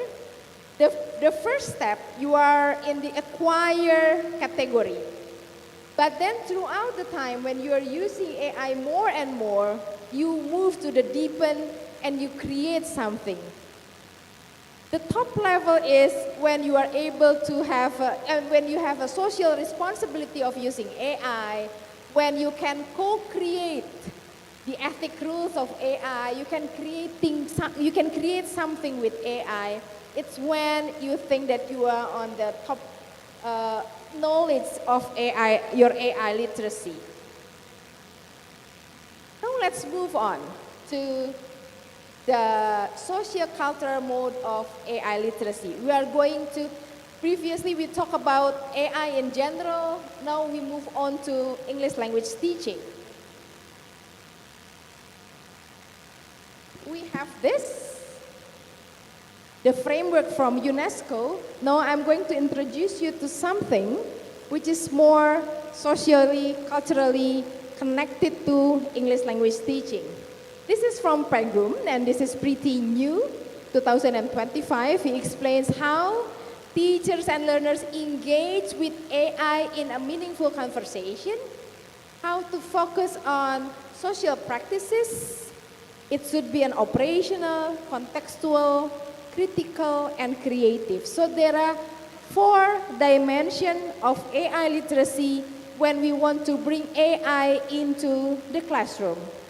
Let's talk about this one by one. First one is the operational dimension. What does it mean? AI literacy from the eye of operational dimension means that user know how to use AI tool, know how it works, and using them effectively. You know how to put instruction. For example, you are using ChatGPT, you are using Notebook LM, you are using Gemini, you know how to create images, video, and so on and so forth. So you can see the conceptual capabilities and the knowledge of the basic concept and the process behind AI. You can see the mechanic of both the language and the technology. You know how to operate AI. This is the first dimension, operational. Now let's move on to contextual. Starting to get into a social interaction with AI. You know how to choose which AI suitable for your purposes. And then you know how to adapt the use of AI in specific class, in specific students level, for specific purpose. So we are starting to think about, oh, if I use ChatGPT, would that be suitable for young learners? If I bring Gemini into the classroom, would that be suitable for this school, for that school, for this class, for that class, for this course, for that course? We are thinking about that. And why do I bring this into the classroom? Should I use it for me, myself as a teacher, or should I use it with my student? Should my student get in touch with AI, or it's just me? To understand the purpose, crafting the content-specific queries, assessing AI responses is also important here. If I say this, if I give this prompt, what will AI answer?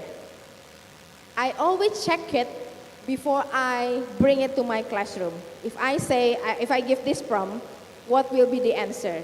Will that be different from ChatGPT to Gemini to DeepSeek?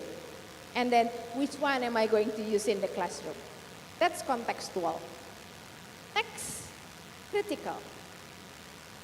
Evaluating AI output, checking the bias, the fairness. This is very important. We need to critically interrogating and evaluating the use and output of Gen AI. We give input, we give prompt, and then check it. If you don't like it, you are going to keep asking questions, right? You are going to keep communicating with AI. And then we also need to identify possible bias. I remember 2022, when I just get to know AI for the first time, I was about to write something. I don't remember the topic was. Then I asked AI, can you find references for me? And then suddenly, AI can find so many relevant references. Then I said to myself, how come? I've been searching for this in Google Scholar and in other Scopus data, but I cannot find this journal. But AI has it. Oh, this is so awesome. I'm going to use ChatGPT a lot. I didn't know that AI, ChatGPT was hallucinating at that time. I didn't even know that term, that AI can hallucinate in giving answers. But then, after I interact more, then I realize, oh, AI can hallucinate. At the beginning of the use of AI, I really love to use one word from AI. I think it's cool. Can you guess the word which is very much used in AI in academic writing? Delve into. Are you familiar with that? There is a research on the frequency of occurrence of the word delve into in journal articles. In 2002 and in 2003, it raised. So there are so many articles using the word delve into because it's one of ChatGPT's favorite word. Now it's going down. People start to realize that that word is so AI.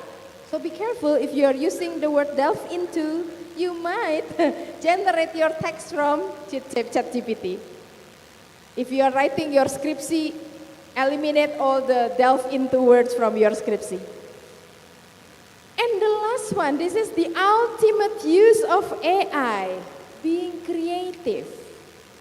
If you can co-create new ideas or tasks with AI, meaning that you have the ultimate AI literacy at the moment, yeah? So you need to develop the agency not only to be the consumer of AI, not just from something, generate something, get it from AI, but you co-create, you design it together with AI. We encourage collaboration to produce new content. Many people ask me, when I say that, oh yeah, AI can create books, we can co-create books with AI, we can co-create pictures with AI, we can co-create songs with AI. Boleh nggak ya diajukan hak ciptanya? Because lecturers and students too should have hak cipta. Oh please Bapak Ibu, if you are using AI, it's better for you not to think about submitting the copyright because we never know that we generate those data from other people's. So I don't suggest you submitting your copyright based on the work that you created from AI. But if you are doing it for the purpose of, for example, classroom interaction, it's for the students' materials, that's okay, as long as you don't use it for commercial purposes. Now, I think this is almost the last part of my presentation. This is how we bring AI into the classroom. I have some examples here, how we can use AI into the classroom. First one is, we can work with text, very basic. This might be a bit wordy, hopefully this is still clear for you. This is an example of using Gen AI in the classroom. I'm taking an example of writing class. Writing job application cover letters. And then we have two aims. Develop students' ability to write prompts, not writing the letters, but writing prompts. Develop their ability to read and understand and also critique the job application, but there is also the technology aims here. Engage with generative AI, technology for text creation. So yeah, I know the objective is no longer the ability to write the job application because it can be generated by AI, but criticizing, evaluating the result, that's possible. And then here the step-by-step is we start by teaching the students to write the prompt. Write my cover letter for job application as something at the company, including the following strength. And students asked to list their strength. And then draft a cover letter, another example, draft a cover letter explaining why my skills make me good candidate. So they still need to identify their strength and find something related to the job application. But they don't have to write from scratch because this is not a writing class. This is for them to be able to identify the content generated from AI.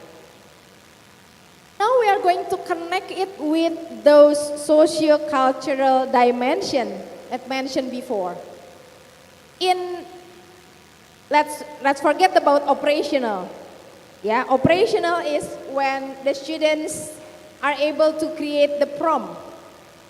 Now move on to the contextual. We can provide learners with real job advertisement and then ask them to write their cover letter. They can work in a small group, generate the cover letter from AI, but then they compare, they discuss the result. Which one is better? Which one is more relevant? Which one represent themselves? And then in critical dimension, we can ask them to compare and critique the letters generated by AI. What's the weaknesses? What's the strength? And then you can ask the students to choose the best letters generated from AI. Are they learning English? Yes. They are learning to read. They are learning to evaluate, critically look at the output from AI. Something that might not be introduced in class. In a conventional class, it's just my assumption, with the existence of AI, teacher asks students to write application letter, and then students hide behind the teacher's back, writing the cover letter using AI, and then submit it to the teacher. There is no process of knowing the context, critically evaluate, and so on and so forth. And then the teacher catches the student, you are using AI, and they get a small score. Since that time, the students will always hide behind the teacher's back when they are using AI, which is actually okay. If we bring it in the classroom and we discuss the result, we critically evaluate the result. And then in creative part, then we can provide learner with a fantasy job. Ask them to create their letter and then submit it. And there are so many other possibilities bringing AI legally, ethically into the classroom. So you might be able to twist a little bit and change the topic for your classes. Now working with images. We know that AI can create a lot of images. Even Meta in our WhatsApp can create images. Few weeks ago, my institution asked me to submit a new photo for the new ID card. I don't have a new photo and I don't have time to go to studio, to take picture. Okay, let me choose one from what I have, put it in Gemini, ask Gemini to change it to white shirt because it should be in white shirt and red background. And voila, I have a very nice picture of me. Even if somebody take my picture, then I wouldn't get a better pose than the one created by AI. So it helps my life. Speaking of picture, we also need to involve students in criticizing the result. When I draw a picture of Bandung in Gemini, this is what I have. Can you see the picture? How do you feel if you see Bandung like this? Cool, right? Very cool, calm. Yeah, must place to visit, exactly. And also this one, the traffic is okay, not that bad. So this is Bandung, my city. You can check Malang, your city, in the eyes of AI. But this is what I have every day.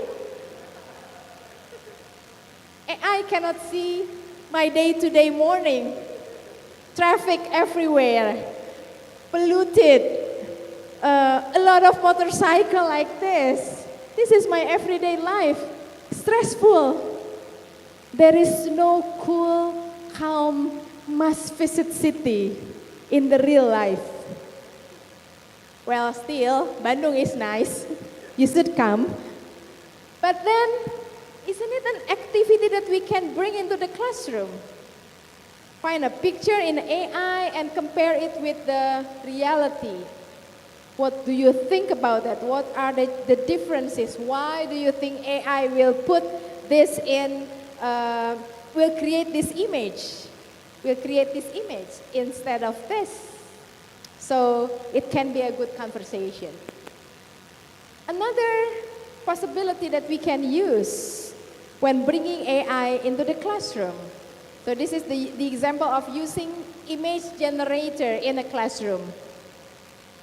Here, the learning aims is develop the capacity to use AI image generator effectively for generating images from text prompt to accurately present professions. So we ask the students to put a prompt, draw a picture of certain profession. I think AI is learning a lot now. In the past, at the very beginning, if we put engineer, big chance you will get male picture. If we put doctor, big chance we will get male picture. If we put nurse, big chance we will get female picture. So AI was claimed to be gender bias, but now it's getting better and better. But then we can discuss, right? Do you think that it represents the real professions that AI depict from our prompt? So we can, in contextual, we can compare and analyze images generated by AI, whether it is in L1 or in L2. You can ask the students to give prompt in Bahasa Indonesia or Bahasa Jawa and in English and see the difference. And we can also discuss the similarity, differences. This is critical thinking that we are talking about. This is a discussion about images generated by AI. And for creative activity, we can brainstorm prompts to generate more balanced representation of age, gender, race, and appearance. If we look at this, when I prompt with a general prompt, I get a Western-looking picture, right? But if I add Indonesian, then the AI will start giving us a female with kerudung, with hijab, or Asian-looking male or female. So playing with the prompt will result in different kind of image, and it can be a good discussion. And the next one, hopefully this works, I'm going to play with my phone. Using AI as a pedagogical AI conversational agent or PAKA. At the beginning, when AI came into our life, teachers are encouraged to generate teaching materials, creating texts. Or AI can create multiple choice questions, including the key. AI can create assessment for us, project ideas. So we use AI to produce content with its automation. Now we start to move, changing the role of AI in ELT. We start to use AI as a scaffolding tools in learning through conversation, facilitate interaction. One of the questions in Zoom mentioned about, oh, my students are very shy, they don't want to talk to people. Then maybe they can start talking with AI with certain limitation, of course. They can start to collaborate with AI. Let's see here. I have this formula that I've been presenting a lot in many conferences. This is the prompt that I always use when I use AI. So it's not just talk to AI, we use this formula. There are so many other formula out there. Roles, we need to give roles to AI. You are an English tutor, you are my teacher, you are my speaking partner.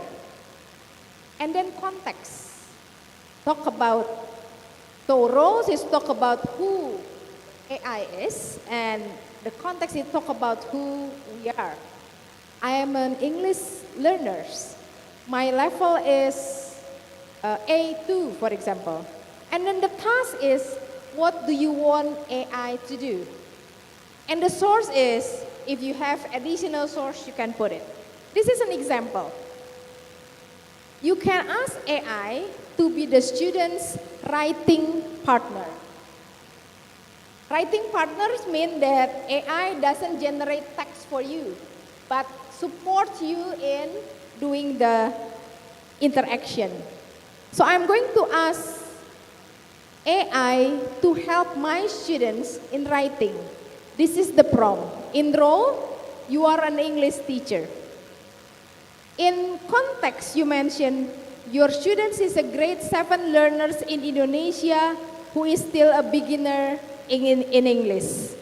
So we give context so that AI know how to respond. And then in task, we say, have a simple chat in English about interesting places to visit during holiday. Use short, easy sentence and ask questions. Use example of famous places in Indonesia like Bali, Borobudur, and so on. You can take a picture and try it at home, how your ChatGPT, Gemini responds to you. Another, this is too small. This is another example. So I ask AI with that prompt. Lumayan terlihat ya. This is using bahasa Indonesia. Oh Ibu, if it is a grade 7, how come they give prompt in English? Okay, let's use bahasa Indonesia. Saya adalah siswa kelas 7 di Indonesia, saya sedang belajar bahasa Inggris. That's the role. Okay? And then the context, level bahasa Inggris saya adalah beginner.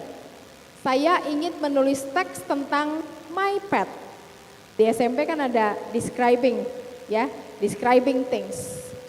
Lalu tasknya, the task is bantu saya menulis teks deskriptif yang terdiri dari identifikasi dan deskripsi. Berikan saya pertanyaan pemancing satu persatu dalam bahasa Inggris. That's the key. Berikan saya pertanyaan satu persatu.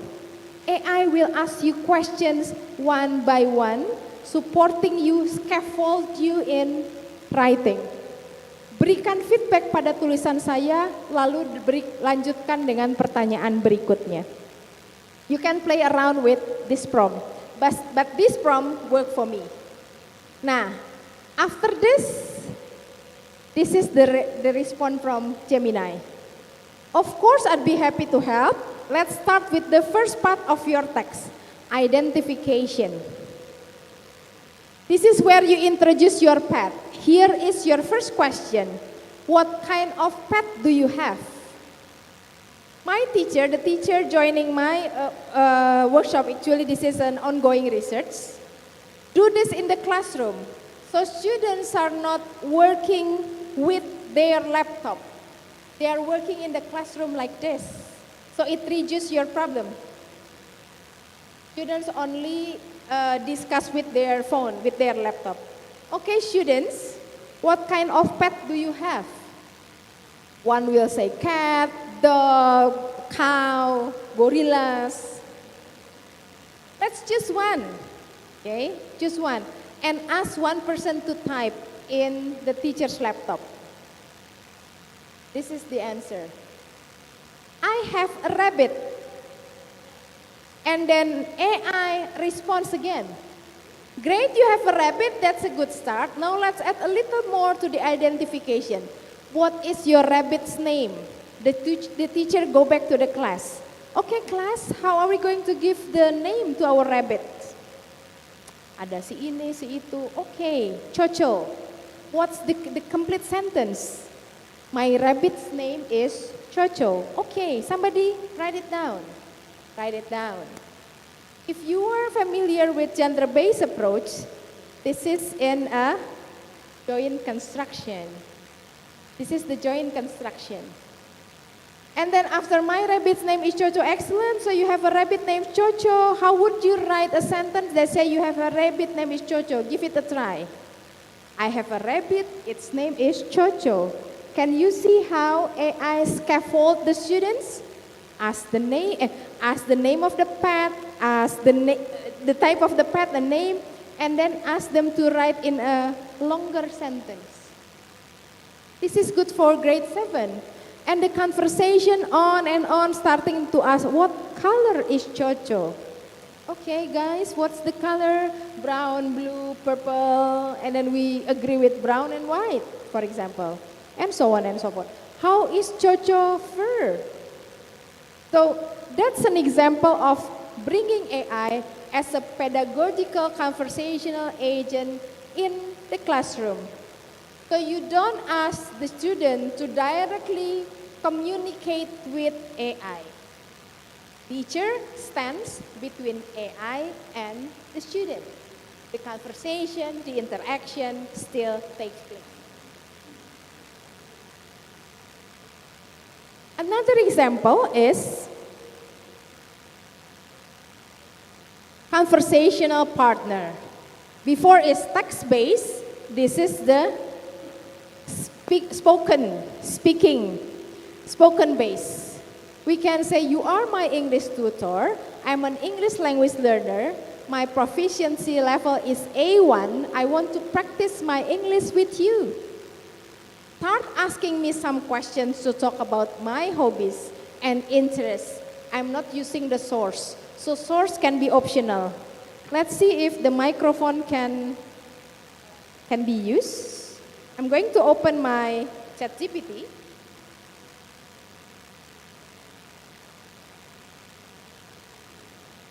And I'm going to use the voice in ChatGPT and record my voice. You are My English tutor. I am an English language learner. My proficiency level is A1. I want to practice my English with you. Start asking me questions to talk about my hobbies and interests. That sounds like a great topic. So let's start simple. What are one or two hobbies or interests you have that you really enjoy? I love cooking. Cooking, awesome choice. That's a really fun hobby. All right, maybe you can tell me a little bit about what kind of dishes you like to cook, or if you have a favorite recipe you love making.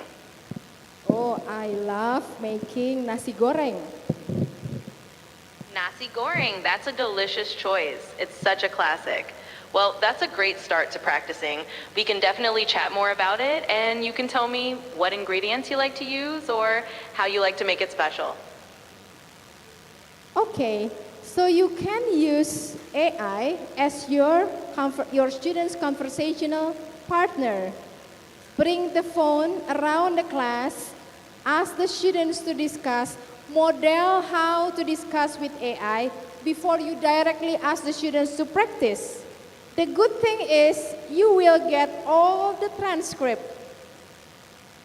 So after the students discuss with AI, they can submit the transcript and give it to you. And you can discuss what kind of conversation did you have with AI. And if you are doing a research, it can be your data. You don't have to type it again. You will get the transcript automatically from AI. That's PACA, Pedagogical Conversational Agent. Some more ideas before I end my presentation.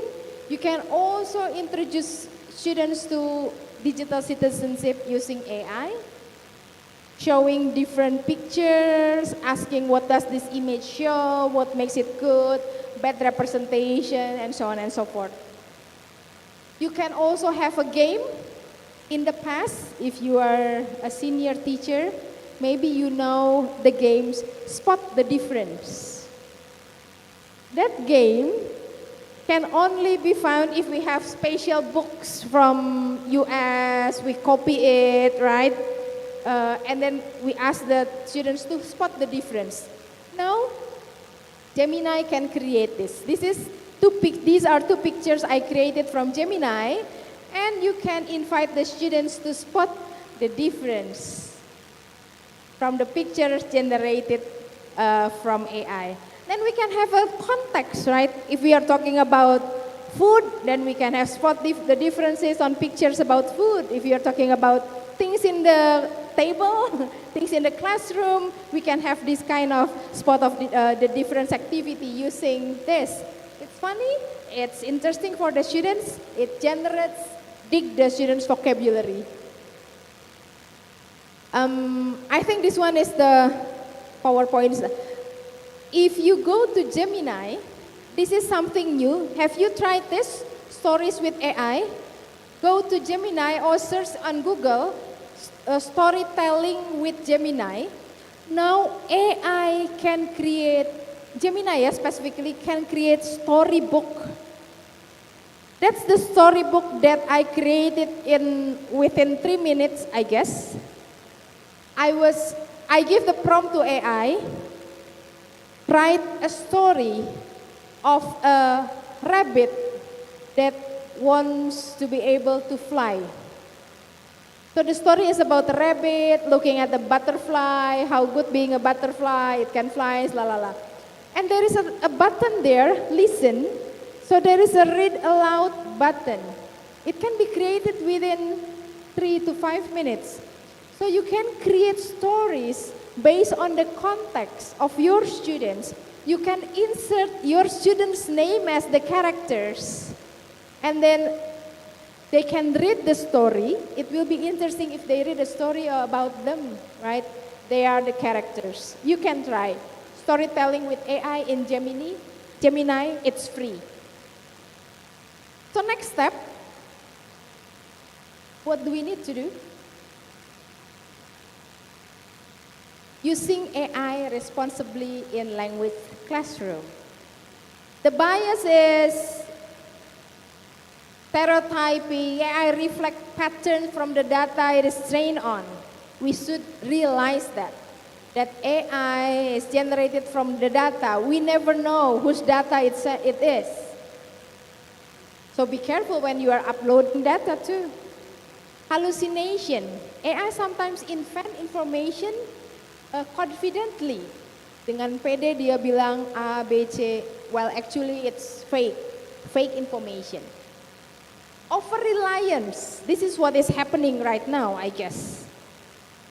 Student may skip thinking if AI does the task. If you think that AI can do that, why do I have to think? Why do I have to write if AI can write it for me?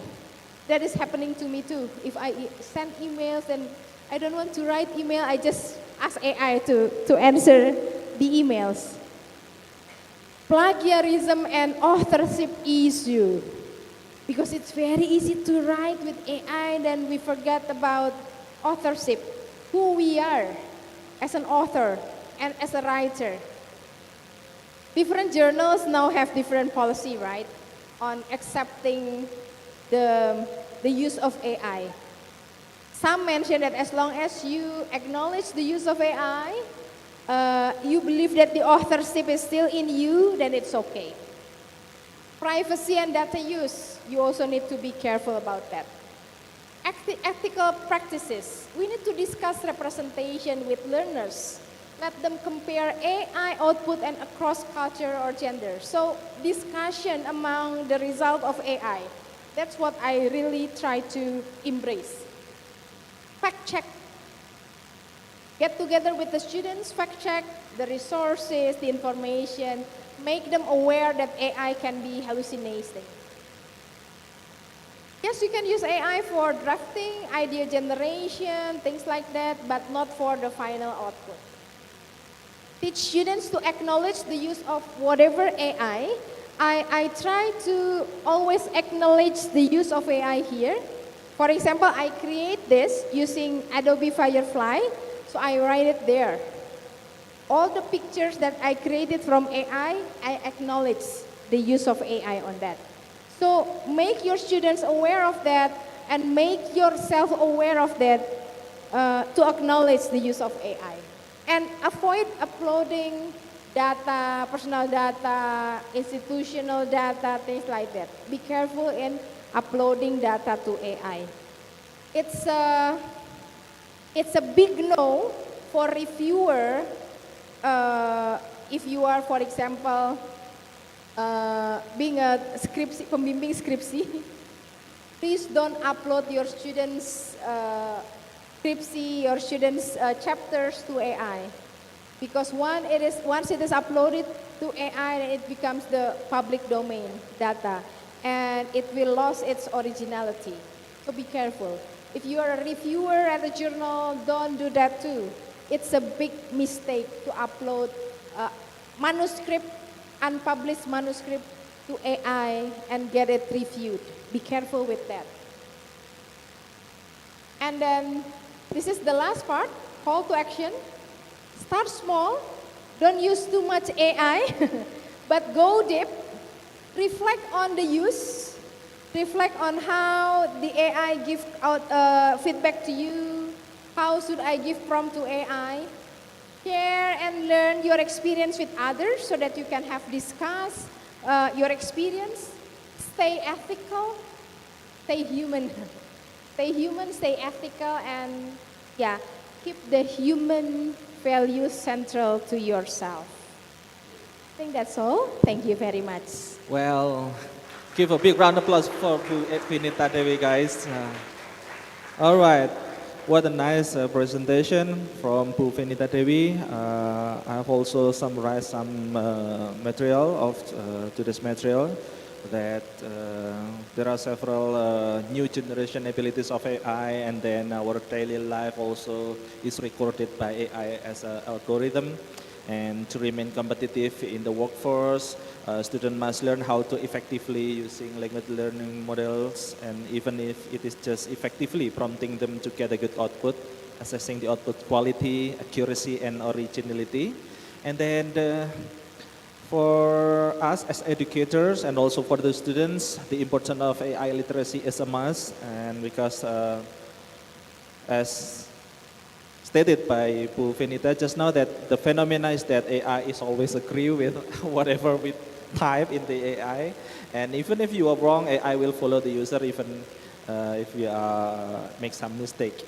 And there are some precaution that related to feedback psychopansy, answer psychopansy, mimicry psychopansy. To me myself is quite new, Bu. Thank you for the material today. And also, Bu Venita just discussed how to integrate AI use in the ELT pedagogy. Well, we come to the question and answer sessions. We would love to invite 3 questions for the first session of Q&A. I would love to invite any question from the participants, on-site participants. Yes, we have one presenters that would love to deliver a question. And then the second, can you maybe raise your hand so I can spotlight yourself? Okay, is it okay, Bu Venita, to invite the question from the on-site participant? Yes, please kindly stand up. Is there any microphone with you?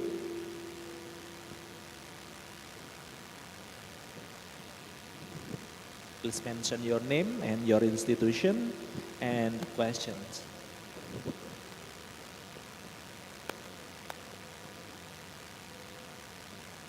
Hey, first, my name is Hoironi from Unisma.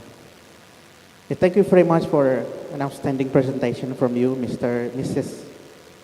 Venita Dewi. Maybe you can call it a silly question, but I'm serious to ask this to you. Yeah? We as a teacher, I always advise and recommend our students to learn to use AI. Because we are hand in hand with AI. We are collaborating with AI oftentimes. But sometimes we forget that AI also learn about us by algorithms and etc. So my silly question is, what could be the most dangerous consequences for students when AI learns their behavior and learning patterns even faster than teacher and the students themselves? Because I get inspirations when I read the book entitled Empire of AI, composed by Karen Howe. Maybe just that. Thank you. Thank you very much for your question. Okay, Bu Venita, it's about the dilemma that it is said that the AI algorithm issue. How could it be if AI can outperform us from our behavior, from our cognitive activity? Yes, thank you very much for the questions. That's really what is happening right now. AI learn about us faster and they know better than we do ourselves, right? One thing for our students is that they are knowing the narrow truth. If you are reading the book of Yuval Harari, 21 Lessons for 21st Century, Hariri mentioned about that, the narrow truth. Because they think that they know a lot, while actually the word around the students, which is in their mobile phone, is just the word personalized for them. So they have a very small word, very small knowledge. If they like playing games, for example, Mobile Legends, whatsoever, and all the content that they have on their mobile, on their social media, is all related to their preferences. So I also read an article of what to do to cope with this narrow truth. Once in a while, the students and also us, we need to clear the history in our mobile phone, clear the cache in our mobile phone. If you like jazz music, for example, once in a while, start listening to another kind of genre. It will break the bubble, the algorithm bubble that we have. If, for example, music genre, if you read books or articles on certain area, start breaking that bubble and change your preference, not preferences, but try to explore another information. That way, we are breaking the algorithm bubble. Once we are under the tempurung, it's like we know everything, but the word is personalized to us.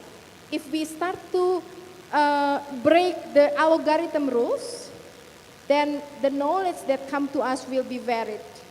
So I think at the moment, what we need to be aware of is that the narrow truth. That way, we need to make the students broaden their knowledge by breaking this algorithm bubble. That's what I can say. Okay, is that answering your questions? Thank you. All right, we invite more 2 questions from the on-site. All right, we have one more. Oh yeah, one male question. Yeah.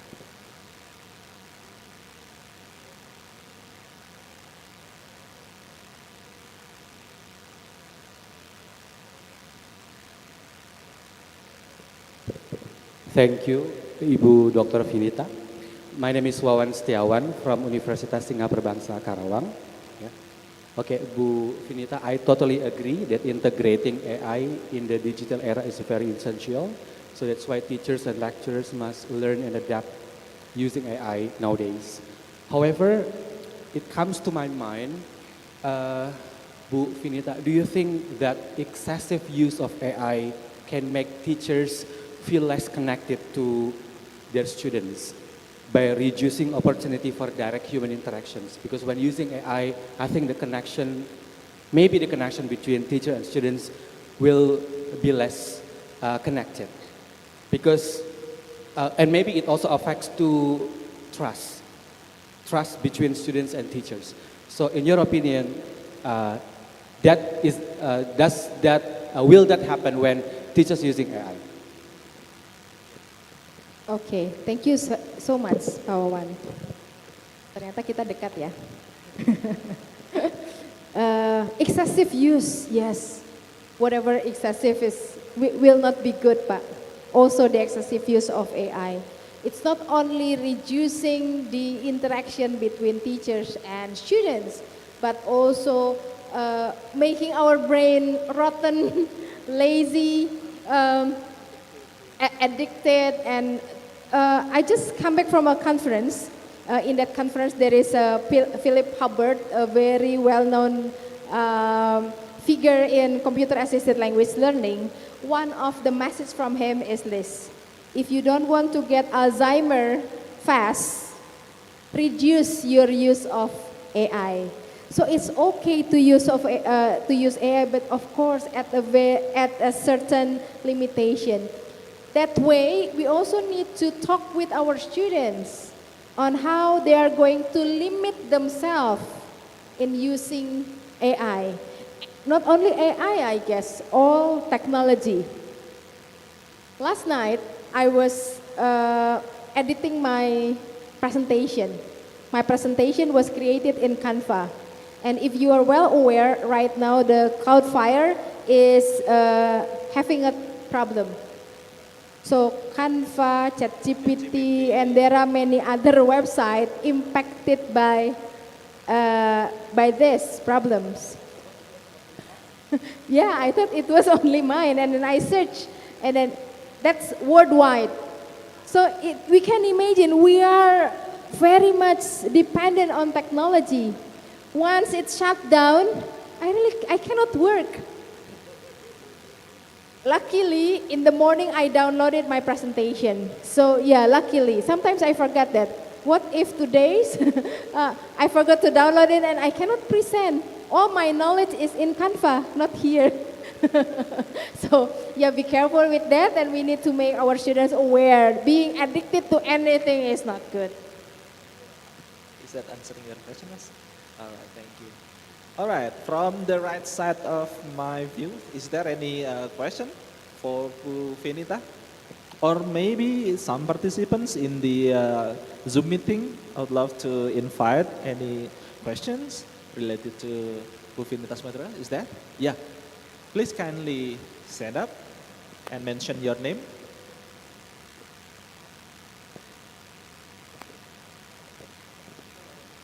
Yeah. Yeah. Dari From MK ya, Pak? Kudus. Yeah. Yes. Bismillah. Ibu Vinita and the audience, thank you for the detailed and complete aspects of presentation on AI. And I do feel the same with all of you. Maybe because of AI, maybe we can lose our humanity. We can lose our originality. And this moment, I just like to share my experience especially in teaching writing, paragraph writing, in my class in Universitas Muria Kudus. And the technique I use to reduce or to eliminate the issues of using AI, I apply the so-called time handwriting technique.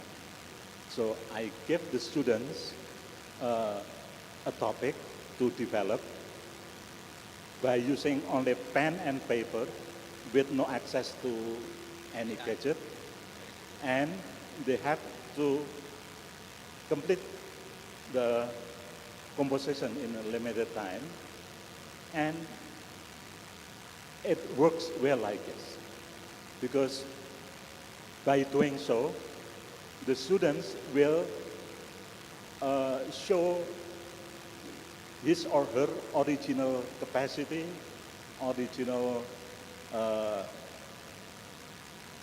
ideas, although in the process of revision and brainstorming and getting the ideas, I allow them to use AI, to use any gadgets, to access everything.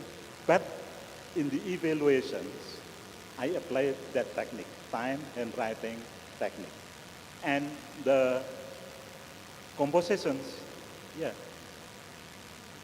I believe what they have written are originally theirs. Yeah. May I have your say to my simple experience? Maybe time handwriting looks outdated, but in my opinion and from my experience, we can eliminate the issues of originality and many other issues related to AI. Thank you. Related to his daily activities as a lecturers and to minimize the originality issue. Vinita. Thank you, Pak, for sharing the experience. It's a very useful experience. I think I'm going to use it in my class too, Pak. So combining the interaction with AI with the conventional writing, ya Pak ya. In that way, we keep the humanity of the students and the authorship. What I like from your experience is that you still embrace the process of writing in which students interact with AI. So you are actually using the PAKA before that I explained before, using it as a collaboration tools when they are brainstorming, getting ideas, maybe making the outline and so on. But once they get the skill to make sure that they can demonstrate their writing skills, they write it in a conventional way, which is in that way you also build trust with the students, right? Okay, we trust you, you trust yourself in being able to write without the help of AI. It's very useful, Pak. Thank you very much for sharing. Okay. Is there any more question from the right side?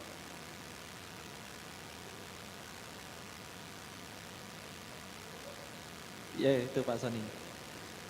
Ya. What's your name and from which semester are you? Okay, my name is Salwa Safika Karima and I am a 7th semester right now. My question is when I do my thesis, I wrote my thesis by the paragraph of my thesis by my idea, by my word too, but it's still detected by AI. So how handle these things? Because when I scrolling in my TikTok, have so many the people have so many problems same like me. Thank you. Okay, thank you so much. There is a research on that. So in this research, the study was taken on the IELTS test result. So they compare the writing of a test taker taken before AI exists and after AI exists.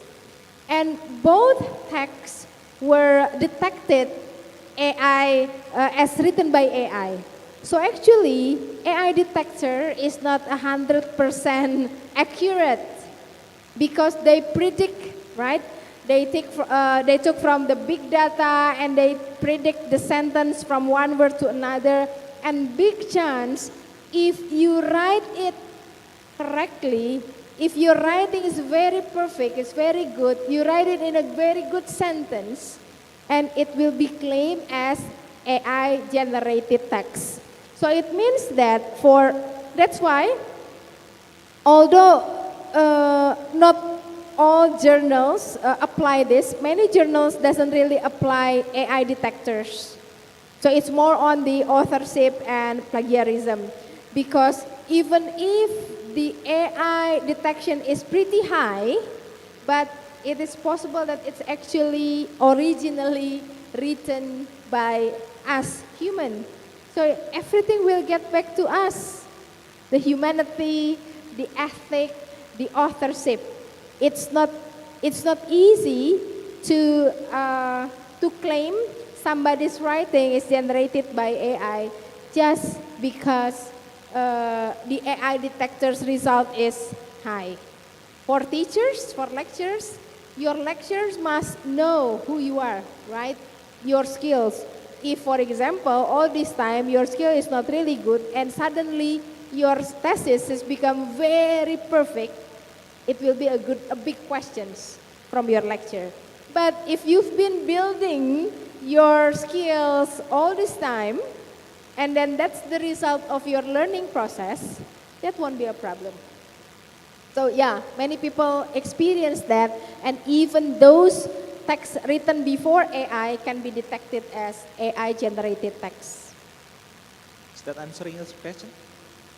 So prove that you are smart and you deserve that writing quality. One last question, Pak Sony.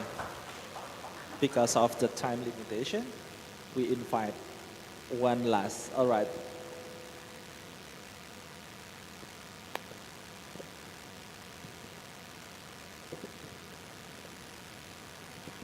Baik, good afternoon. Thank you very much for the opportunity, Dr. Vinita and Bapak. So, my name is Sukarno. I'm also same with Pak Wawan. I came from Universitas Singapura Bangsa Karawang.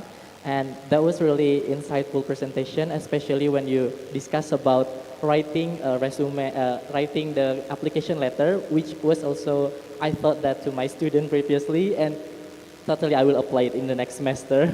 But after I asked to my students when I really, previously I didn't, I allowed them to use the AI during writing that one, but the problem is that you mentioned previously as well as the challenge, which is they become lazy to think. When I ask them, do you guys directly take the result from AI or you evaluate it first? Some of my students say that, of course, I do evaluate them, but some of them also mentioned that because of the limitation of the time, they directly copy it. And do you have any suggestion like to make them be more aware to not directly copy all of them. Thank you very much. Thank you so much for the question. Time is always a problem. Due date is always a problem. Ethically, we know that, oh, it's not good to use AI. We should not do this, I should not do this, but then because of the time limitation, students tend to do the shortcut. So what I suggest on my presentation before is do the evaluation practice in the classroom as part of the learning activities. So before you ask the students to write using AI, even if you say no, don't use AI, they will use AI for sure. But give them experience of evaluating the result from AI. Give them experience of comparing 3 different results, which one that you like best, which sentences that you are going to take, what vocabulary that you are going to use, things like that. So let them learn from the result of AI-generated text.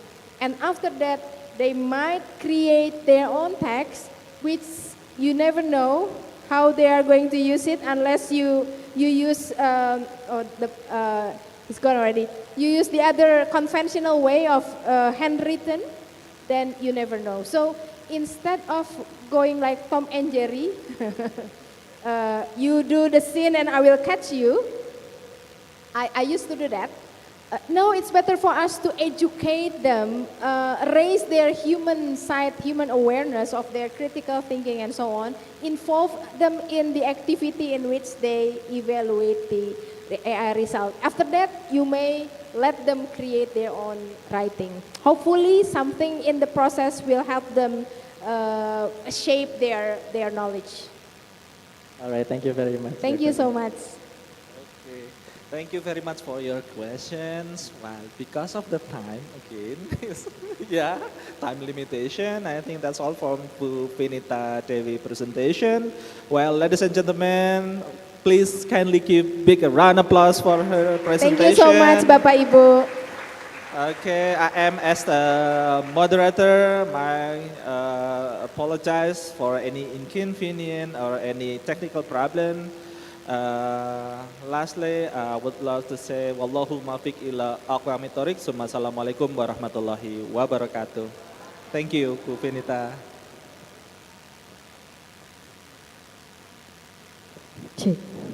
Well, thank you very much for the presentations from Ibu Dr. Vinita Dewi MA from Universitas Pendidikan Indonesia and also the moderator Pak Eko Suhartoyo. Everyone, please kindly give the round of applause for the very outstanding presentation regarding the issue of reimaging ELT pedagogy in the age of Gen AI.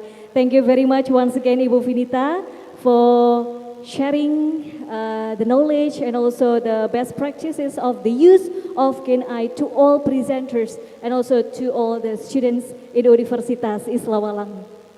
Well, ladies and gentlemen, in the hall and also in the Zoom meeting, thank you very much for staying here with us until the end of the first session, because after this we have another session after Duhur prayer.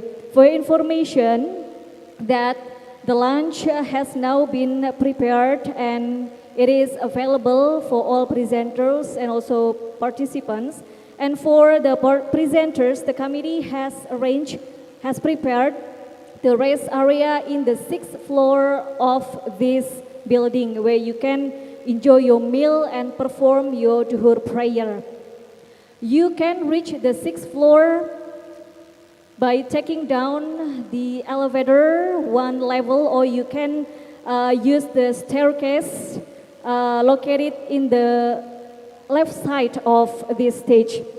Well, for the students, please feel free to find out the place, any comfortable space around this building to have lunch, and also you can also take prayer or perform Duhur prayer in the Ainul Yakin Mosque on Unismas campus. Well, ladies and gentlemen, please enjoy your break time and then take this time to rest. And we kindly ask for everyone, presenters and also participants on site and also online, to be back to this hall at 1 p.m. for the continuations of our program, because we will have another keynote session. The third keynote session will be delivered by Bapak Dr. Zamzami Zainuddin from Flinders University, Australia. Well, thank you very much, and please enjoy your lunch break. Wassalamualaikum warahmatullahi wabarakatuh.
Okay, Assalamualaikum warahmatullahi wabarakatuh. Good afternoon, ladies and gentlemen, all the distinguished speakers and also guests who have joined our second sessions of International Conference on English Language Teaching this year with the following keynote speech session. Okay, we hope you had a pleasant break and enjoy the lunch provided by the committee, and thank you very much for those who stay, who join again in the hall of the conference and also in the Zoom meeting.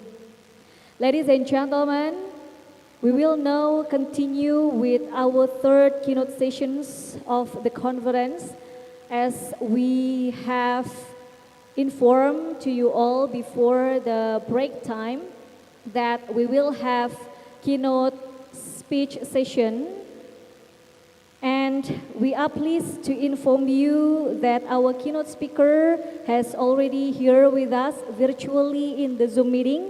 And let's greeting to Dr. Zamzami Zainuddin from Flinders University, Australia. And he has joined with us online via Zoom meeting. Good afternoon, Bapak Dr. Zamzami. Can you Hi, hello, good hear afternoon.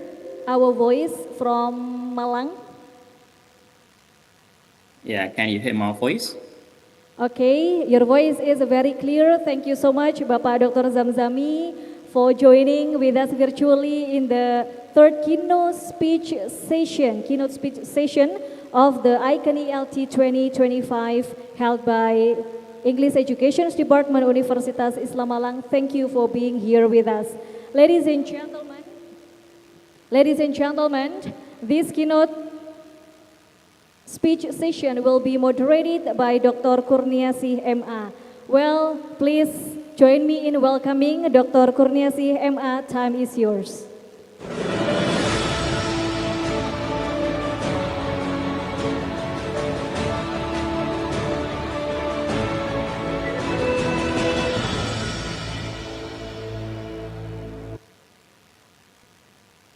Bismillahirrahmanirrahim. Assalamualaikum warahmatullahi wabarakatuh. Good afternoon, everyone. Welcome to the third plenary session. My name is Kurniasih. I have the pleasure of serving you as the moderator in this session, and thank you for coming. Thank you for joining our sixth ICANN ELT conference, hosted by English Education Department, Universitas Islam Malang.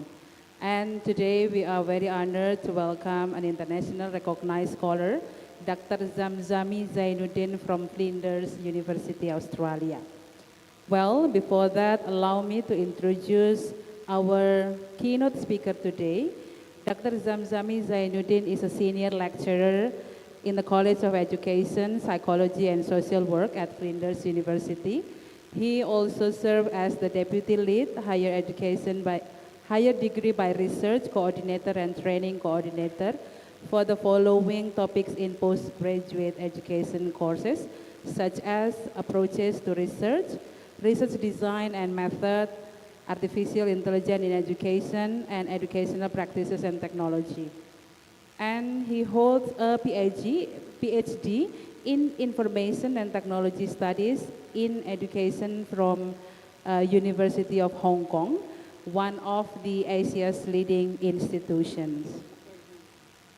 And for his publication, he has published extensively in high-impact international journals such as Computers and Education, British Journal of Education Technology, Australasian Journal of Educational Technology, Interactive Learning Environment, Education and Information Technology journals. And in 2024, he authored the book of Gamification in a Flipped Classroom, Pedagogical Method and Best Practices. It is published by Springer, and he also served as the editor for the book published in the Springer entitled Resilience and Sustainable Education Futures, Insight from Malaysia and Indonesia's COVID-19 Experience.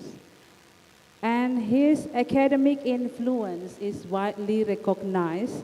He has been listed among the world's top 2% scientists in education for several consecutive years, starting from 2021 till 2024. It is based on the Stanford or Elsevier global ranking.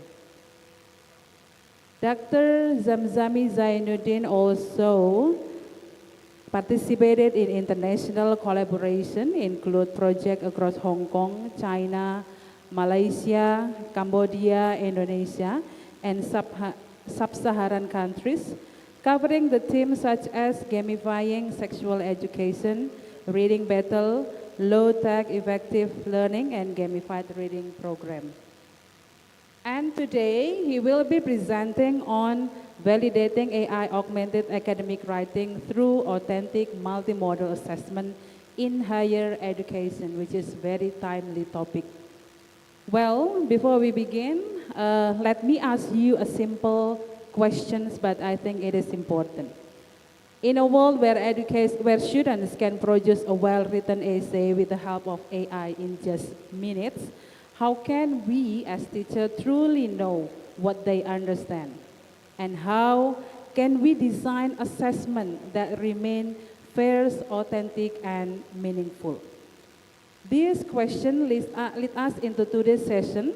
We will be exploring on how AI-supported assessment and multimodal validation can ensure authentic student writing and help maintain academic integrity in higher education. This will be presented by our keynote speaker today. Well, Dr. Zamzami, we have 60 minutes for the presentation and 15 minutes for the Q&A session. Well, ladies and gentlemen, please join me in welcoming our keynote speaker today with a round of applause.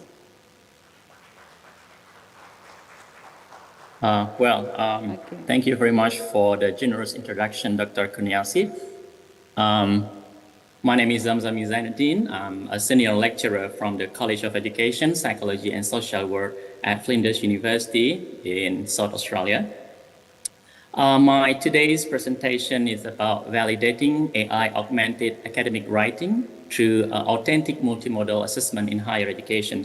When talking about the dilemma in higher education today is about assessment, and especially academic writing, because academic writing or writing can be simply generated by AI, but ChatGPT, Gemini, DeepSeek, it's very easy today. And we'll discuss about how to validate, to make academic writing more authentic, especially in higher education.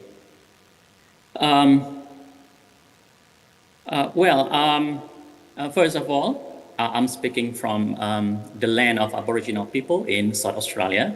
I'd like to acknowledge the Aboriginal people and Torres Strait Islander as the traditional custodians, the owner of the land. And I'd like to pay my respect to their elder past, present, and emerging. Flinders University, located in South Australia, is over here, the blue one. And this is my profile at Flinders University. I also serve as the Deputy Lead Coordinator for HDR or PhD students. Any one of you interested in applying for PhD, especially to our college, we will examine, review your applications. My job here in coordinating HDR or PhD student. If you have any question or want to email me, please feel free to email me to zamzami.zainuddin@flinders.edu.au. I'm in Indonesian diaspora living in Australia. And before serving as a lecturer in Australia, I was a senior lecturer at the Faculty of Education, University Malaya. And I'm Indonesian. This is my profile, my publication. I publish extensively on technology-supported learning, including computer-assisted language learning. And today I'm publishing, researching on AI in education or AI literacy. I publish extensively in top journals in education, including Computers and Education, Educational Research and Review, Interactive Learning Environments, BJET, British Journal of Educational Technology, AJET, Australasian Journal of Educational Technology. I also published several articles on the media, such as the Jakarta Post, several publications, especially about education, also on the conversation. To start this presentation, I'd like to begin with the overview of AI in education. Today we live in the era of 5.0 or society 5.0. So what's the difference between 5.0 and 4.0? In the era of 4.0, that is more on technology. The center is technology. That's 4.0. But today we are in the era of 5.0. What is 5.0? 5.0 is the collaboration between human and technology, but the center must be humans. We are, as a human, we need to be the center, the pilot, and technology must be a co-pilot. So AI or other technology must be a co-pilot in education. And we are, as educator, we must be a pilot, because when talking about education, it's not just transferring information, but education is also transferring emotion. In education, we are not just talking about the curriculum, not talking about the subject, but we are also talking about student emotions, students outside of class activities, students' families, students' daily life, students' personal life. We always talk about that. So that's education. Education must be beyond textbook, beyond classroom. So that's why we need human here. And human will never, ever been replaced by AI, because we do have emotion in our life and AI do not have that. So today what we need to do, we need to be human. We need to be a real human today, because so many humans today are not human. Loss of their empathy, loss of their emotion, and most of humans today become a robot. Don't try to be a robot. Don't compete to be GPT, because GPT are more sophisticated. They can process information very fast. What we need to do today, we need to be human. We need to have empathy, love. That's what we need in our education system. So when talking about AI in education, AI can support information processing, rapid information processing, but AI has a limitation in emotional transfer. So what we need in education, emotional transfer, also in language learning. So the first, AI in education, AI has positive and negative. Not just AI, everything in our life has two sides, like two sides of the same coin, positive and negative. So the positive side of AI in education, there are so many positive sides of AI in education. For example, adaptive learning. Adaptive learning is also applied in language learning. So in adaptive learning, AI will suggest appropriate relevance information, relevance course or level to every student. Also in language learning, for example, if we use, for example, like Duolingo or Elsa, they will recommend which level we are. So that's personalized learning or adaptive learning. In Australia, in every primary school, adaptive learning or personalized learning applied here. So students will learn according to their level. For some students who already advanced, they can go move independently to the next level. For students who still in basic, the teachers will provide special treatment, one-on-one treatment with that students. So that's the benefit of AI, can provide personalized learning to every student, because students need to learn based on different levels. Not all of us are the same. Not all of us need to wear the same size of shoes, the same size of dress. We are different. So we also the uniqueness of students we need to appreciate. So that's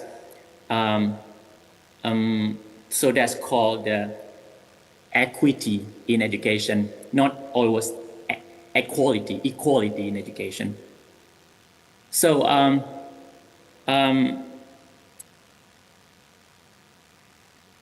this is an example. This is an example of how personalized learning in education use. This video is very popular in China on TikTok. How students use AI, and AI can identify students' engagements, emotional engagement or behavioral engagement, and can provide the report based on AI analysis.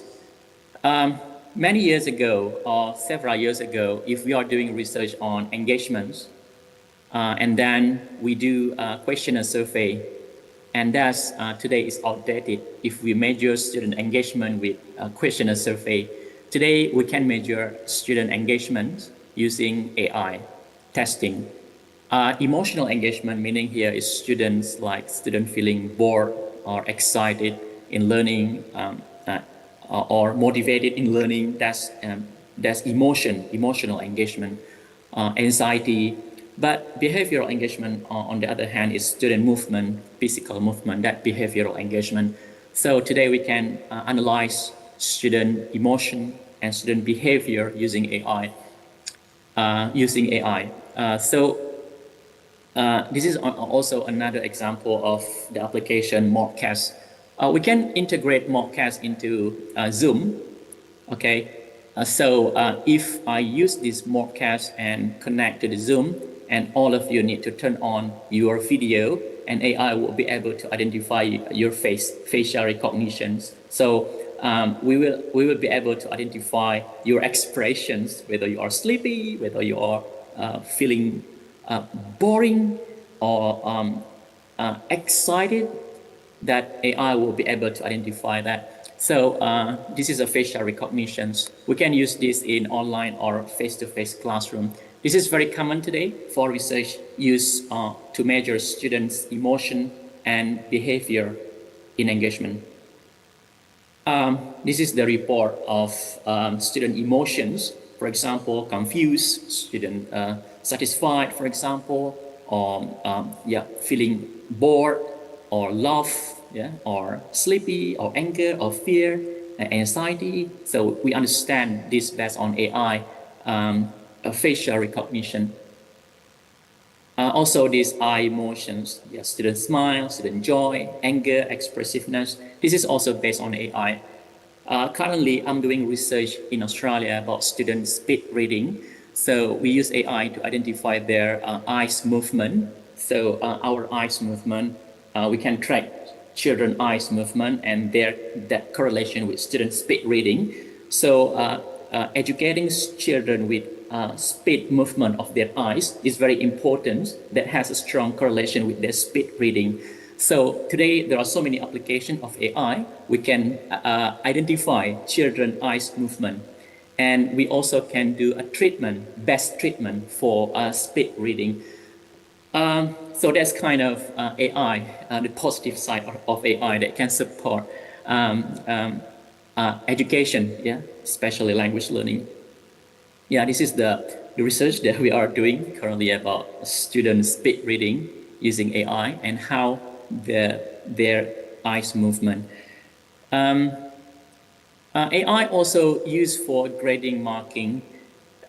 We use Turnitin, and Turnitin today has AI, plagiarism. We can identify that. And so many students in my class that their plagiarism is 0, but checking to AI, Turnitin, and almost more 50%, 100% AI. So that's AI, generated AI. AI also can provide feedback. So it's very helpful for me, for educator. If we have 100 students writing essay, can you imagine that they write 3,000 or 2,000 essay, and then we need to provide feedback one by one? Takes time. So AI will be so helpful to provide at least a feedback, and then we need to evaluate that feedback from AI. We need to check, validate. So AI today become our teaching assistant. Our teaching assistant. In teaching and also in research, we can use AI to help us, and then we can validate, we can re-evaluate. Virtual assistant also, AI also so helpful for virtual assistant, not just text chatbot, but also voice bot. Today we can clone our voice. And then we can train to AI, and student can speak with us all the time, midnight, Saturday, Sunday, and anytime. So we are doing also this research today on training AI, not just text. Today, so many studies doing training on text chatbot, but today we are doing research on voice bot. We clone our own voice, and then student ask question, Especially this is support student with a blind student, visual impairments, they can't see, so they can speak to the computers and we will answer all the time because we already trained the AI and then that AI can respond to the question. So yeah, this is virtual assistant and chatbot. And sometimes it's very common today if we have customer service talk. We always hear the human talk and very human, the voice is very human. And sometimes that's not human, that's AI. The voice has been cloned using human voice and the AI talk very natural, like human. So in the future, can you imagine that we can learn with everyone who already passed away. We can learn with Chomsky, we can learn with Albert Einstein, we can learn with everyone to clone the voice. And also, we also can use avatars to learn, to study online with scientists, with international scholars, with everyone. So this is the AI today. In language learning, especially Duolingo is very popular. The most popular one in language learning is Duolingo. Duolingo has integrated also AI in their applications. They have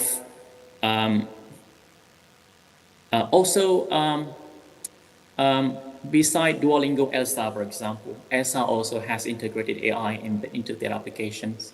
So they have adaptive learning platform, learning analytics to identify student learning performance, to suggest which level you are. So that's the trend of AI today in language learning. Especially in practicing language, English language or any kind of language. We use AI today. We don't need to spend much money to attend the course to speak with native speaker. Just simply use Gemini or ChatGPT and then talk with that ChatGPT, and then ChatGPT will answer your questions. And this can reduce anxiety in speaking. And sometimes when we speak with human, that can increase our anxiety.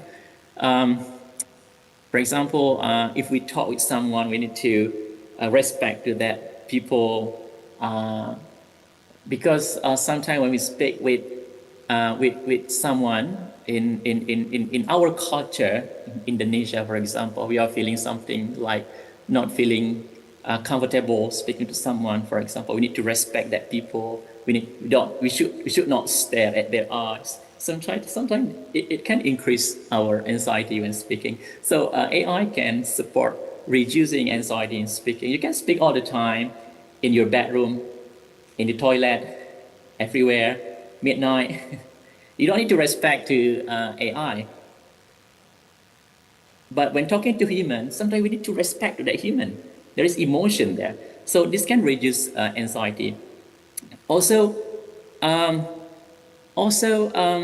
many years ago, if you want to practice English with, for example, native speaker, we need to be in the English-speaking countries. We need to go to US, we need to go to Australia, we need to go to the UK, to Canada, or at least we need to go to Bali to meet the tourists. But today, we can practice English all the time using AI. Just practice. And then adaptive learning.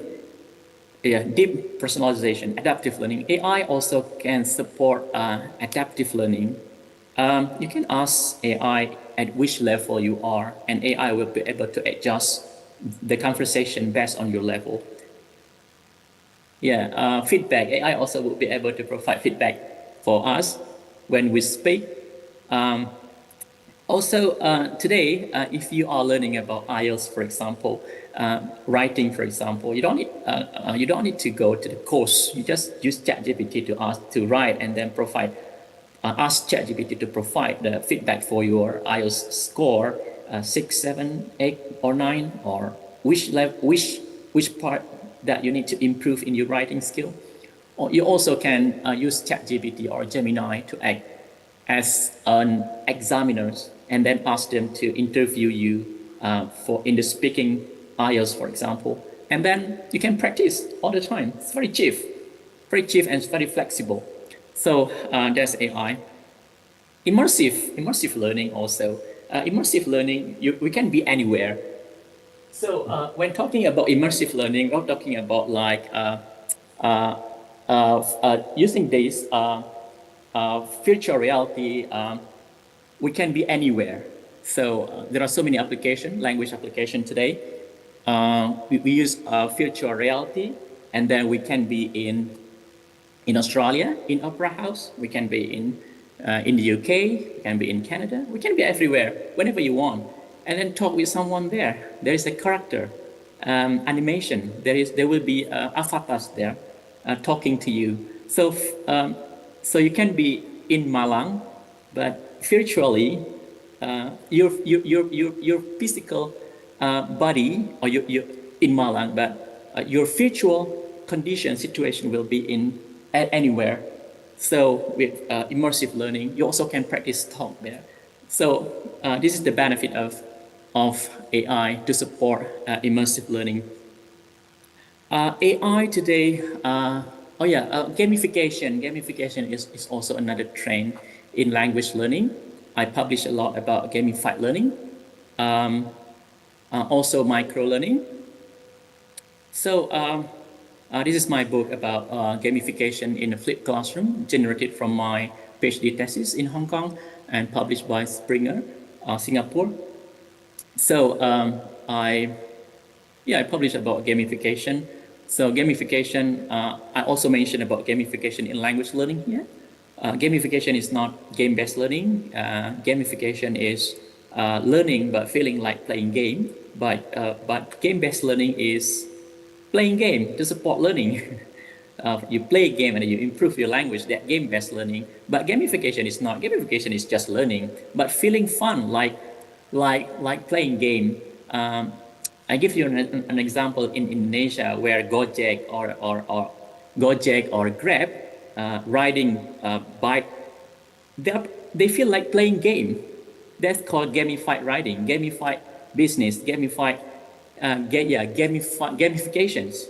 They use gamification in their apps because there is a challenge there, fun, they need point, there is a leaderboard, they need feedback, right? So feeling fun. So feeling fun like playing game, but not playing games. So that's gamification. AI in education or in language learning also support micro-learning. I'm currently doing research on micro-learning today.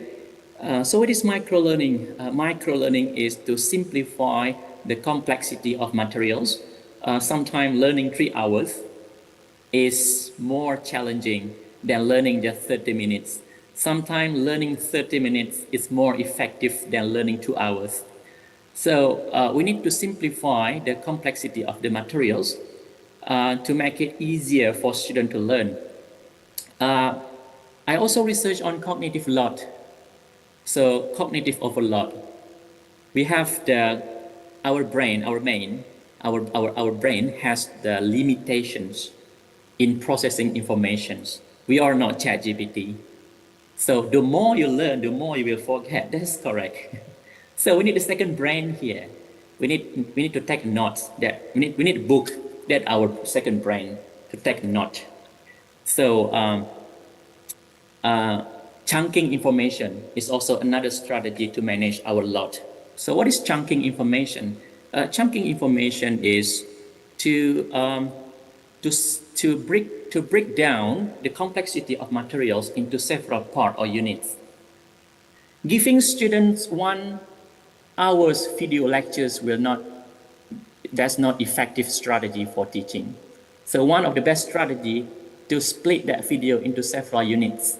5 minutes, 5 minutes, 5 minutes, 5 minutes, 10 minutes, 10 minutes, 10 minutes. So that's chunking information. And today we live in the era of the generation of TikTok. So many students today are digital native, the TikTok generation, and they prefer something that's not something like video lectures, but short video lecture, short video lectures. So that's called as chunking information. That is one of the strategy to support, to manage student cognitive load, chunking information. and also to support long-term information retention, to support our long-term memory, long-term information retention, chunking information, sharing with other people, take note, because the more we share, the more we learn. No worries about sharing knowledge with other people. So my research today is about micro-learning and cognitive load. So at Flinders University, I'm teaching a research approach, research method, and this is the most students are not happy with this topic because research method, especially in education, we need to learn Creswell. The language of Creswell is very complex, so students feel stressed about the language, the English used in Creswell. So I summarize the chapters of Creswell into comics, into posters, into infographics, into animations, into flow charts that support students' cognitive load. So this is called multimedia. This is called as multimodal media to support student learning. And we can generate this using AI. We can use Canva, right? Canva is very simple. Canva has AI there, so we can summarize the thing into videos. We also can create website, PowerPoint presentations, animations, very easy. So this is one of the strategy that we can use. So this is one of my topic, my course at Flinders University that I'm teaching research method. I summarize into comics, flowcharts, with colors, because learning just text black and white make us sometimes stressed and frustrated just reading text black and white. I designed a short video animated lectures. Also, I generate podcasts with AI. This is all about online learning.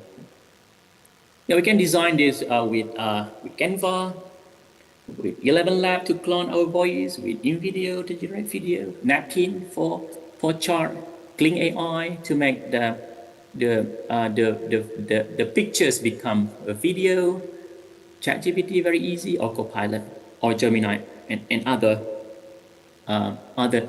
generative AI. Well, now let's move to another important topic today is about assessment. So that's all the benefit of AI in education. So how about authentic assessment in education? The dilemma in higher education today is about authentic assessments, because the problem that in most higher education, we are still applying traditional assessment in our assessments. Especially we use essay for assessments, and essay can be generated by AI. And today, I'd like to talk about our research today on how to validate academic writing in higher education. Using Turnitin is the traditional strategy. It's not always effective because the percentage of AI on the Turnitin is not always accurate. So what should we do for writing? Should we remove academic writing from our assessment? The answer is no. Academic writing is still important in our as a part of assessments. In this study, in our project, we examined how Perkins' 6-level scale of assessments. Perkins will show you the 6-level scale of assessment that we are currently using here at Flinders University. From no AI at all, completely no AI, to full AI. Please use AI. We'll see what type of assessments. So in our study, we explore student perception of different assessment types based on the scales. We try to identify student perceptions on which level they are interested or confidence with their assessment. There are 6 levels of AI, from no AI, 0 AI, to 100% you need to use AI. This is a very popular Perkins 6 scale AI assessment framework, and many universities in the world use this use this framework. Number 1 is no AI, and number 6, full AI. At Flinders University, when we are teaching students, we need to mention to students in which level that you can use AI. In red one, or in the orange, or in the yellow one. Because I'm teaching master student here, postgraduate students, most postgraduate students at level 3 and 4, AI assisted, idea generation and structuring, and level 4, AI assisted and editing. Let me explain one by one. First is about no AI. So this is completely no AI. So meaning that when doing something like writing, you do all the work completely on your own work. No AI tool, no digital helper here. So how to deal with this issue? This is in-class test. In-class test. This is authentic.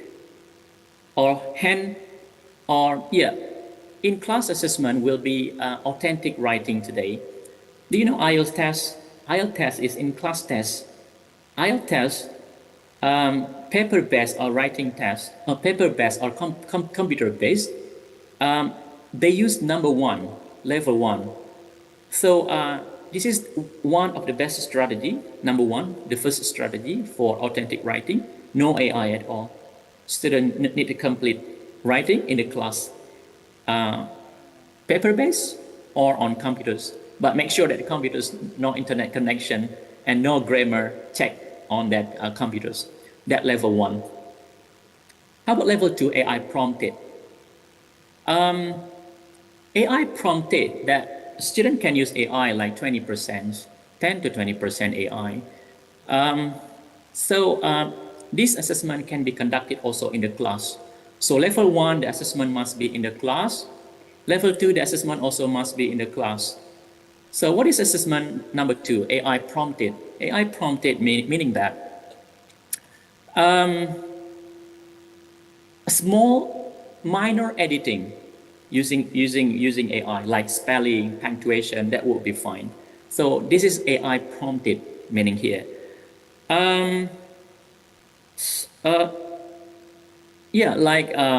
Spell check, and student can use Grammarly. Student can use Grammarly, but not Grammarly without AI, because Grammarly has AI today. That's level 1. Level 2, just 10% AI, but only for minor check, like punctuation, like spelling. And number 3, that's very common. Number 3 also used in journal publication today. AI assisted, idea generation and structuring. So what is this? So we need to generate idea with AI. You can use AI, free to use AI to generate for brainstorming. And then you need to rewrite that idea using your own word. You need to paraphrase, you need to rewrite your own idea using your own word. It doesn't matter that the idea from ChatGPT, from Gemini, but you need to rewrite with your own words. So this can be assessment outside of the class, but we need to use Turnitin here. Turnitin for a plagiarism check, AI plagiarism check. We'll see the percentage of students, of the student AI plagiarisms. What is the percentage? We can see there. Normally on the Turnitin, if the plagiarism is below 20%, the percentage, the score will not appear there. The Turnitin only will appear the percentage only for 20%. For started from 20% to 100%. But the student need to acknowledge, need to write in the acknowledgement how they use AI.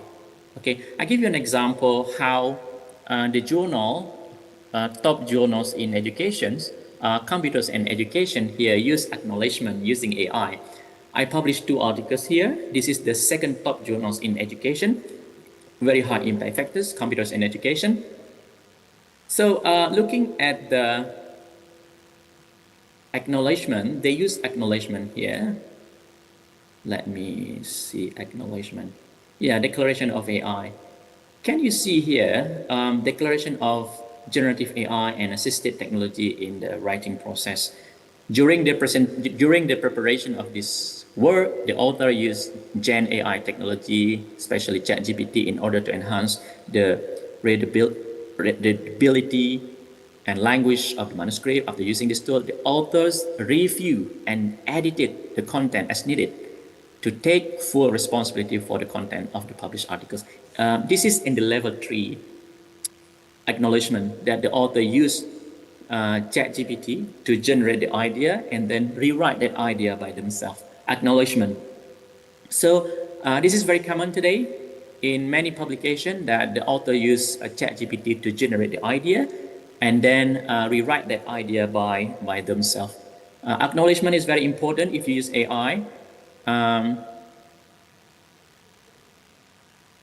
Okay, that's the 3rd level. How about the 4th level, AI assisted editing? So number 4, meaning that we need to write the idea by ourselves, our own idea. And then AI will polish the language, will perfect the language. So all idea from us and language will be edited by AI. So that is AI assisted and editing. Number 5 is AI task completion, human evaluations. So that we need to critique AI. We need to provide feedback on the information on the AI. For example, we ask informations, concept, ideas from AI, and we need to evaluate the information provided by AI. So that's number 4. Number 5 is full AI. Full AI is not recommended for writing. Full AI is recommended for something like design, or for example, I ask you to design a poster and all of you must use AI. Please use Canva. So even though you use AI, Canva, the product will be different because of creativity. Some product will be so good, some product will be so bad. So that's creativity. Even you use AI here, the product will be different because of the creativity. That's full AI. So for level 3, 4, 5, 6, that need validation, to validate writing. How to validate that writing? To validate that writing, we usually use multimodal assessment validation like oral presentation. I will give you that information later on. So in our project, we have 2 research questions here. The first is, how do students perceive essay assessment at each level of AI integration in the 6 scale framework? And what insight do students offer on various assessment formats when mapped to each of the 6 assessment scale? We ask perception from the student, how to validate level 3, how to validate level 4, how to validate level 5. So most students here are from university student, postgraduate student in Australia, 78 students, and we use questionnaire survey and and also we use interview. So this is an example of questionnaires that we constructed based on the level. For example, for level 1, no AI, this is the example of questionnaire survey. I feel that this assessment accurately reflects my individual understanding and skill. So we construct the scale, we construct the items here based on each level, like level 1. This is all about level 1. And this is an example of level 2 AI prompted. All the questions, student feeling about level 2. Also the question about level 3, the question about level 4. This is all item about level 5, level 6, and Based on the student responses, most of them prefer level 3 and level 4 for their academic, especially academic writing. Most of them say that AI assisted is more effective, so they can generate ideas using AI, but they need to rewrite that. They need to rewrite that with their own language. And then number 4, they need to use their own ideas, and AI like Quillbot or Grammarly will polish the language, but the idea generally from them. But need acknowledgement here. They need to acknowledge how they use AI. Yeah, this is, we use the survey. Yeah, this is student preference for the assessment scale. Most of them prefer level 3 and level 4 for academic writing. This is their recommendation for validation. For level 1, in class handwritten essay exam, closed book or multiple choice test or problem solving test, oral viva or defense, AI 3 minutes thesis or TED talk, practical demonstration, a live podcast with peers. So this is from student perspective. So this is number 2, AI prompted. How to validate this assessment. Oral presentation with AI slide. This is an example, critical reflection journal entry, reflective learning portfolio with AI style support. This is very important here, number 3 and number 4. So when students use number 3, validation is very important here. For example, they need to present the outline of using AI, how do they use AI, creative writing prompt, report draft, they need to provide the draft of their writing, brainstorming, how do they use prompt, for example. Also this AI-assisted editing, they can write about their case study. Their case study is very authentic because it's not available on AI, but AI will polish the language. For example, you are talking about a specific issue in Malang that's not available on ChatGPT, or specific issue in your family for phenomenology research. That's only available in your family, and then you ask AI to polish the language, that number 4. And then here is number 5. Yeah, we need to critique AI. And then here is the last one. The last one is not for academic writing. This is for the project like multimedia storytelling with AI. Yeah, something like design and multimedia. So from our research, here is several validation strategy. So student can do academic writing. They can use AI, no worries, but you must be able to defend your ideas. I think authentic assessment in academic writing is not new. In Indonesia, skripsi or thesis or dissertations, you must defend, right? We must defend orally what we have written. So that can be one of the best strategies for authentic assessments. After writing your ideas, you must be able to validate your writing with presentation, with 3-minute thesis presentation, with defense your ideas, also with question and answer, also with 3-minute reflection videos. Podcast discussion is also good. We can ask students to sit in front of the class and discuss about what they have written in their assignments. So there's also a strategy for validity of academic writing. I think we have been practicing this for so many years, especially in our research presentation, like skripsi S1, S2 for master. We need to have oral defense presentations. And in university, university can apply all level it not just focus on no AI. University should not limit to no AI. Everyone should not use AI. No, it should be applied all level, all different levels, and it's highly recommended for school students to start from level 1 and 2, because writing without AI is still very important, because writing is thinking. When we are writing, we are thinking. It's very different with doctoral students. They already have experience outside of the class. They can use AI because they can bring their experience into the writing.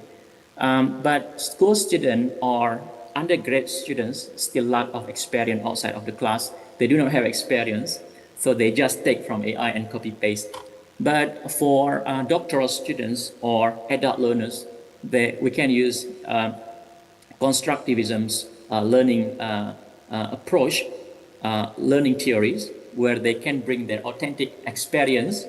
For example, their experience in the school as a teacher, their experience as a lecturer in university, in family, they can bring that and put in the writing, and that can be more authentic. So that's how to validate the academic writing. No AI is very simple. Just no AI.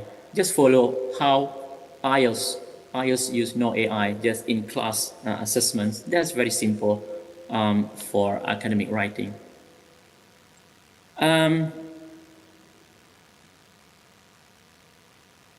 Yeah, okay. So to validate academic writing, there are so many strategies you can use.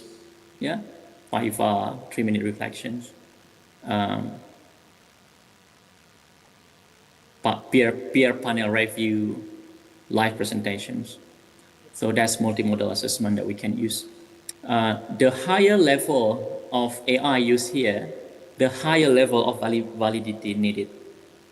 For no AI, we don't need validity for no AI, because that's just manual supervisions during the writing. But the students should not use phone edit during the examinations.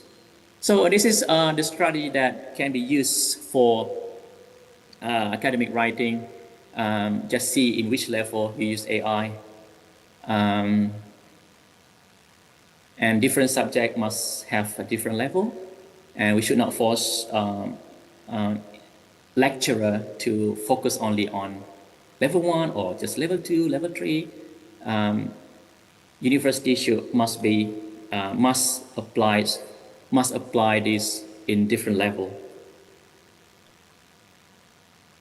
Yeah, I think that's my presentation for today, and I'm so happy to take any question for discussion, and I'm so happy to have discussions and listening to your ideas as well. Thank you. Well, thank you very much, Dr. Zamzami, for the presentation. And we are very honored to have you, Dr. Zamzami, and you have presented very clearly about the authentic assessment in writing class. And you also have provided some useful strategies to be implemented by all the lecturers in all over the world about the authentic assessment. And I think your research is also very interesting and can be applied in EFL context. There might be different finding, I guess. Okay, and then now we will proceed to the next session. We will open question and answer session for all the participants, for all the audience in the on-site and online mode.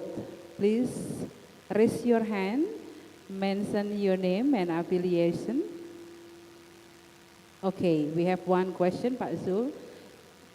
And the other one, oh yeah, Pak Zul, your question will be directly answered by Pak Zamzami. So Pak Zamzami, we will answer the question one by one, okay? Yes. The microphone, please. Hello. Oh yeah, yes, Mbak Marina, you can ask the question later after Pak Zul. Okay, thank you, Ma'am Nia. Okay.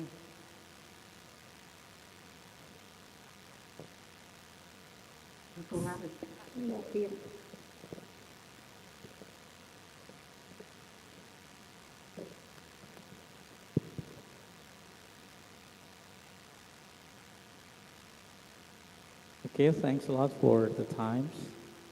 Thanks a lot also for Pak Zamzami for inspiring explanation, I think, inspiring topics. And it is our big concerns that many teachers and lecturers especially now facing a big problem in devising the authentic assessment.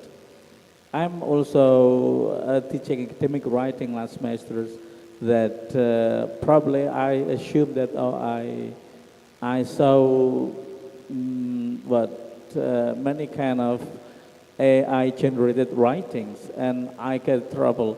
I'm suspicious with many students and suddenly they have very great performance in writing, for example. So probably this is my first big concern about how we should assess our student writing authentically when we have so many students with different skills or different writing skills. This is the first one. The second one is today the student like something instant. I mean, they don't want to, they rely on much on this kind of AI. And so they don't like something creative, they do not create new sentences, for example, in writing, but they rely on much on AI. My question is, I'm afraid of the situation that later on they rely on much and they don't become kind of autonomous learners. So until they graduate from university, they still rely on AI, rather than AI is used to be assisting tools in the writing process. I think this is my two questions to you, Pak Zamzami. Thanks a lot. Okay. Thank you for the question. Yeah, thank you for the question, Pak Zul. This book is really good to read. The Nexus, I think Yuval Noah Harari. It's not. I think it's a very popular book. It's not clear. Nexus. Oh, We can read Nexus, right? Yeah, Nexus. There is a version also in Bahasa Indonesia. This is in English. Yuval Noah Harari said that the same with your idea, I also feel worried about the future generations. There is one movie, I forgot the name of the movie, that about 2070, that people so stupid, they don't know anything. For example, 2 plus 3, they don't know. Because maybe over-reliance on technology. And at that time, there is one person that's so smart, can solve problems 3 plus 2 or 5 plus 7, and that people become the president of the country. And then I think what happened in the future when a student today, today's generation, over-reliance on AI, that's not good, because that can affect our future civilizations. So what we can do here is to control AI. We need to control AI, that's the strategy. Especially university, like so many universities in the world, they have a clear guideline, policy, framework on using AI. When the student should use AI, when the student completely not use AI, that must have a clear policy. And too much on AI or over-reliance on AI, that can affect cognitive laziness, cognitive depth, that can affect their creative, their quality of thinking. So we need to control using AI, and I strongly recommend that students, especially undergrad students, should apply level 1 and level 2 in academic writing, should not use AI. Please use AI for practice, but do not use AI in the exam. That would be a good idea, very simple. AI can be used for practice in the class, ask feedback from AI. You can learn independently at home using AI. But when exam, we will use level 1 and level 2, or level 2. Level 1, completely no AI, exam will be in the room, and please collect all smartphone, and please write. And this also will help students prepare for IELTS test, for TOEFL test. There's no AI there. So that's very authentic, or at least level 2. Level 2, they can use computers, they can polish a little bit spelling, just spelling or punctuations, that will be okay. We need to have this policy, especially in the country where Indonesia, English is not second language, English is a foreign language. We need to do this because English is a foreign language. When student writing, meaning that is the process of thinking. We need to be a little bit strict here, and I think that's my recommendations about using AI. We need to control AI. We should not use AI in all subjects, especially in writing for the context of a foreign language country like Indonesia. But for the country like Singapore, for example, or Malaysia for second language, they can use level 2 or level 3 a little bit. Yeah. I think that's my question, my response. Thank you very much. Yeah. Anything else? Is that all, Pak Zamzami? Yeah, that's my response. Okay, thank you. And we have one question from the online participant.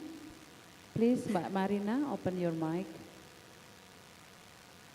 Okay, Assalamualaikum warahmatullahi wabarakatuh. I'm sorry if I disrespect you, Mr. Zamzami. I have one question to you. Can you tell me about how we will consistent for writing practice in English skill and strong for motivated for writing in practice, like we are need to good writing and good reading and summary in grammatical error. Okay, just that's all for me. Thank you. Thank you, Marina. Yeah, thank you. Really good questions from Marina, right? Thank you, Mr. Yeah. To be able to write well, we need to read well, we need to speak well, we need to listen well. 4 aspects is very important in learning English. We can't practice just be a good writer, just all the time practice writing. We need to read a lot also, because writing is also has a strong connection with reading, because when we write, we will follow what other people have written. Please, if you want to improve your academic writing, you need to read a lot of journal articles, because journal articles publish all academic writing. If you want to write more about media writing, you need to read more about the Jakarta Post, you need to read more about New York Times, you need to read more about all news. So improving writing is not just learning about writing. You need to also learn about reading. You also need to learn about speaking. You also need to listen as well. The 4 aspects are interconnected. Yeah. Okay, thank you for your answer, Mr. Zamzami. Very good answer and critical thinking. Thank you for your knowledge. I really appreciate Mr. Zamzami. No worries. And No thank worries. you very much, Ms. Nia, and all Marina. my best lecture. Okay. Thank you very much, Mbak Marina, for the question. Right. Okay, we still have time, dear presenters and audience and also participants. Are there any questions? We will have one more question. From the on-site participant, audience? Are there any questions from the online?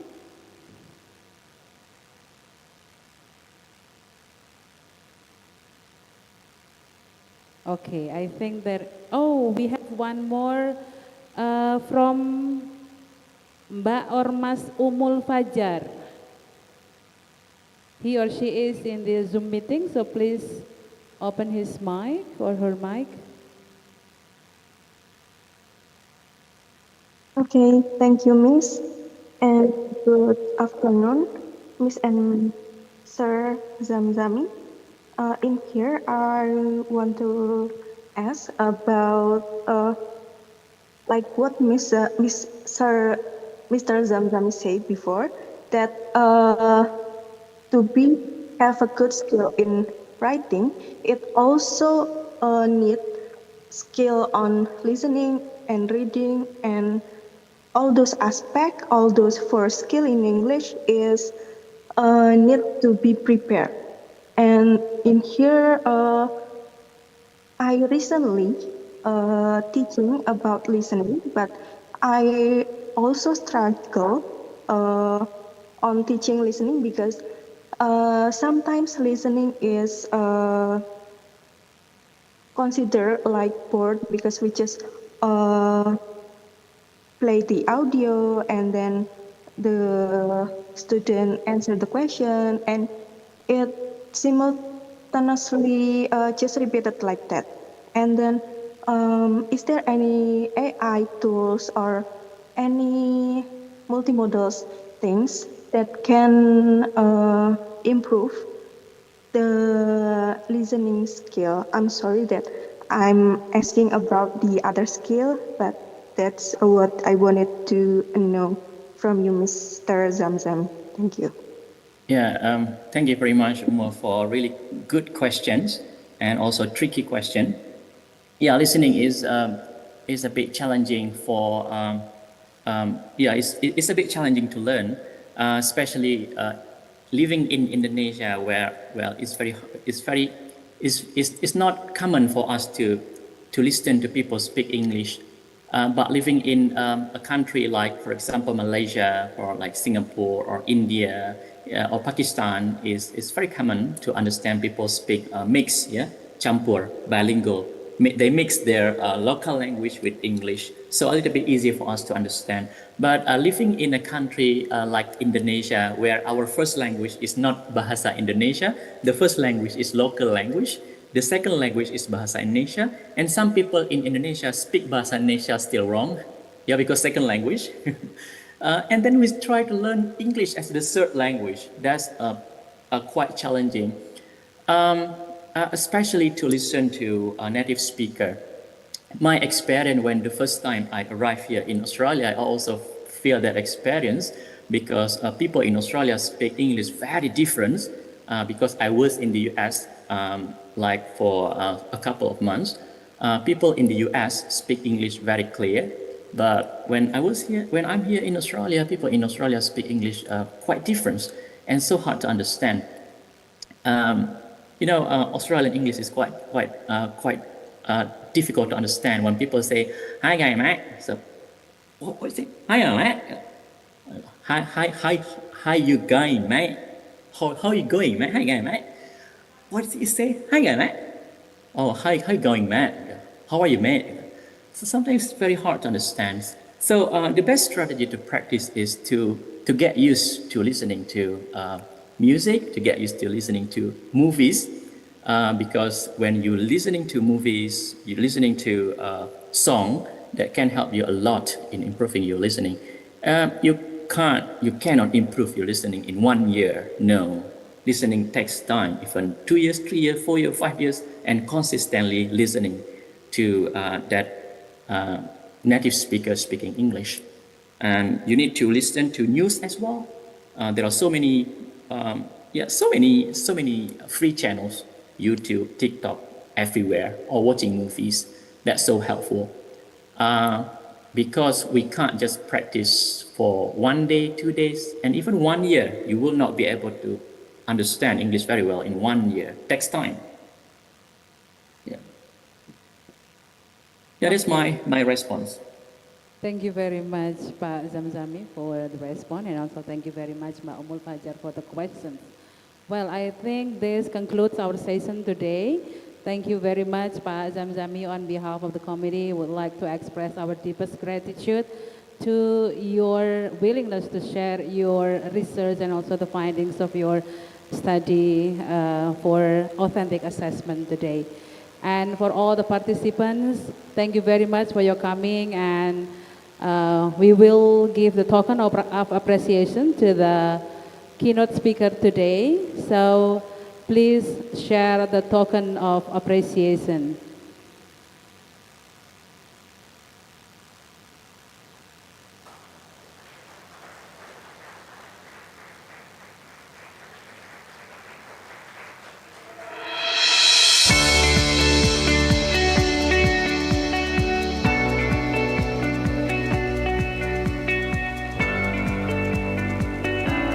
Okay, thank you very much again, Bapak Dr. Zamzami. Hopefully you will be more successful in the future and stay healthy, stay happy everyone. Enjoy the rest of the program. I do apologize for any inconvenience during my session. Thank you very much and that's all. Assalamualaikum warahmatullahi wabarakatuh.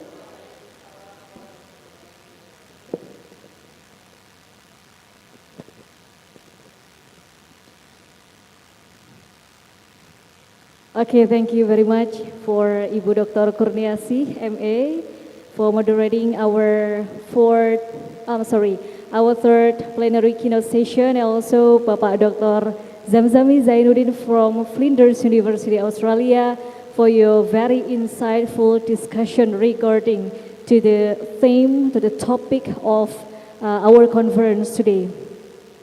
Well, ladies and gentlemen, we will move on to the hybrid parallel session. This is the most awaited session to all presenters, both online and also on-site. For your information that this parallel session will take place in two modes. The first one is on-site and also online mode. For those who are joining offline presentation, your parallel session will be held on the 4th floor, and then please check again the assigned room based on the schedule. And let me inform you for the detailed rooms that will be taken by the offline presenters. Okay, well, so after this, all the on-site presenters, you will go to the 4th floor of this building. That room 1 will be placed in ruang H401, and then room 2 di H402, room 3 di H406, and then room 4 di H404, room 5 di H408, and room 6 di H409. So for offline presenters, you may go to the 4th floor of this building. And then for the participants or the students, you also can choose the offline discussion or presentation based on your research topic or research interest. And then we also would like to inform to all the online presenters who are now joining via Zoom meeting that our operator soon will open the breakout room, so please kindly check again the schedule to make sure that you enter the correct or your own breakout room. And we wish you a very productive and engaging discussion with your respective rooms. And thank you very much for today's, thank you for your participation. And we officially begin the hybrid parallel session. Enjoy presentation. Thank you very much.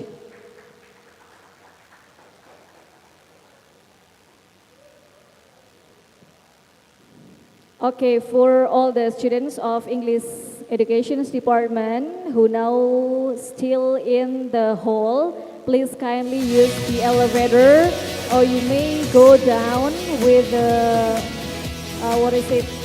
the elevator to go down to the 4th floor.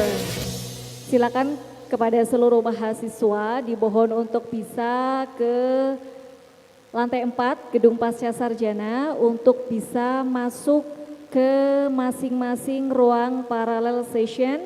Since in the parallel session we will have discussion with the presenters. Thank you very much.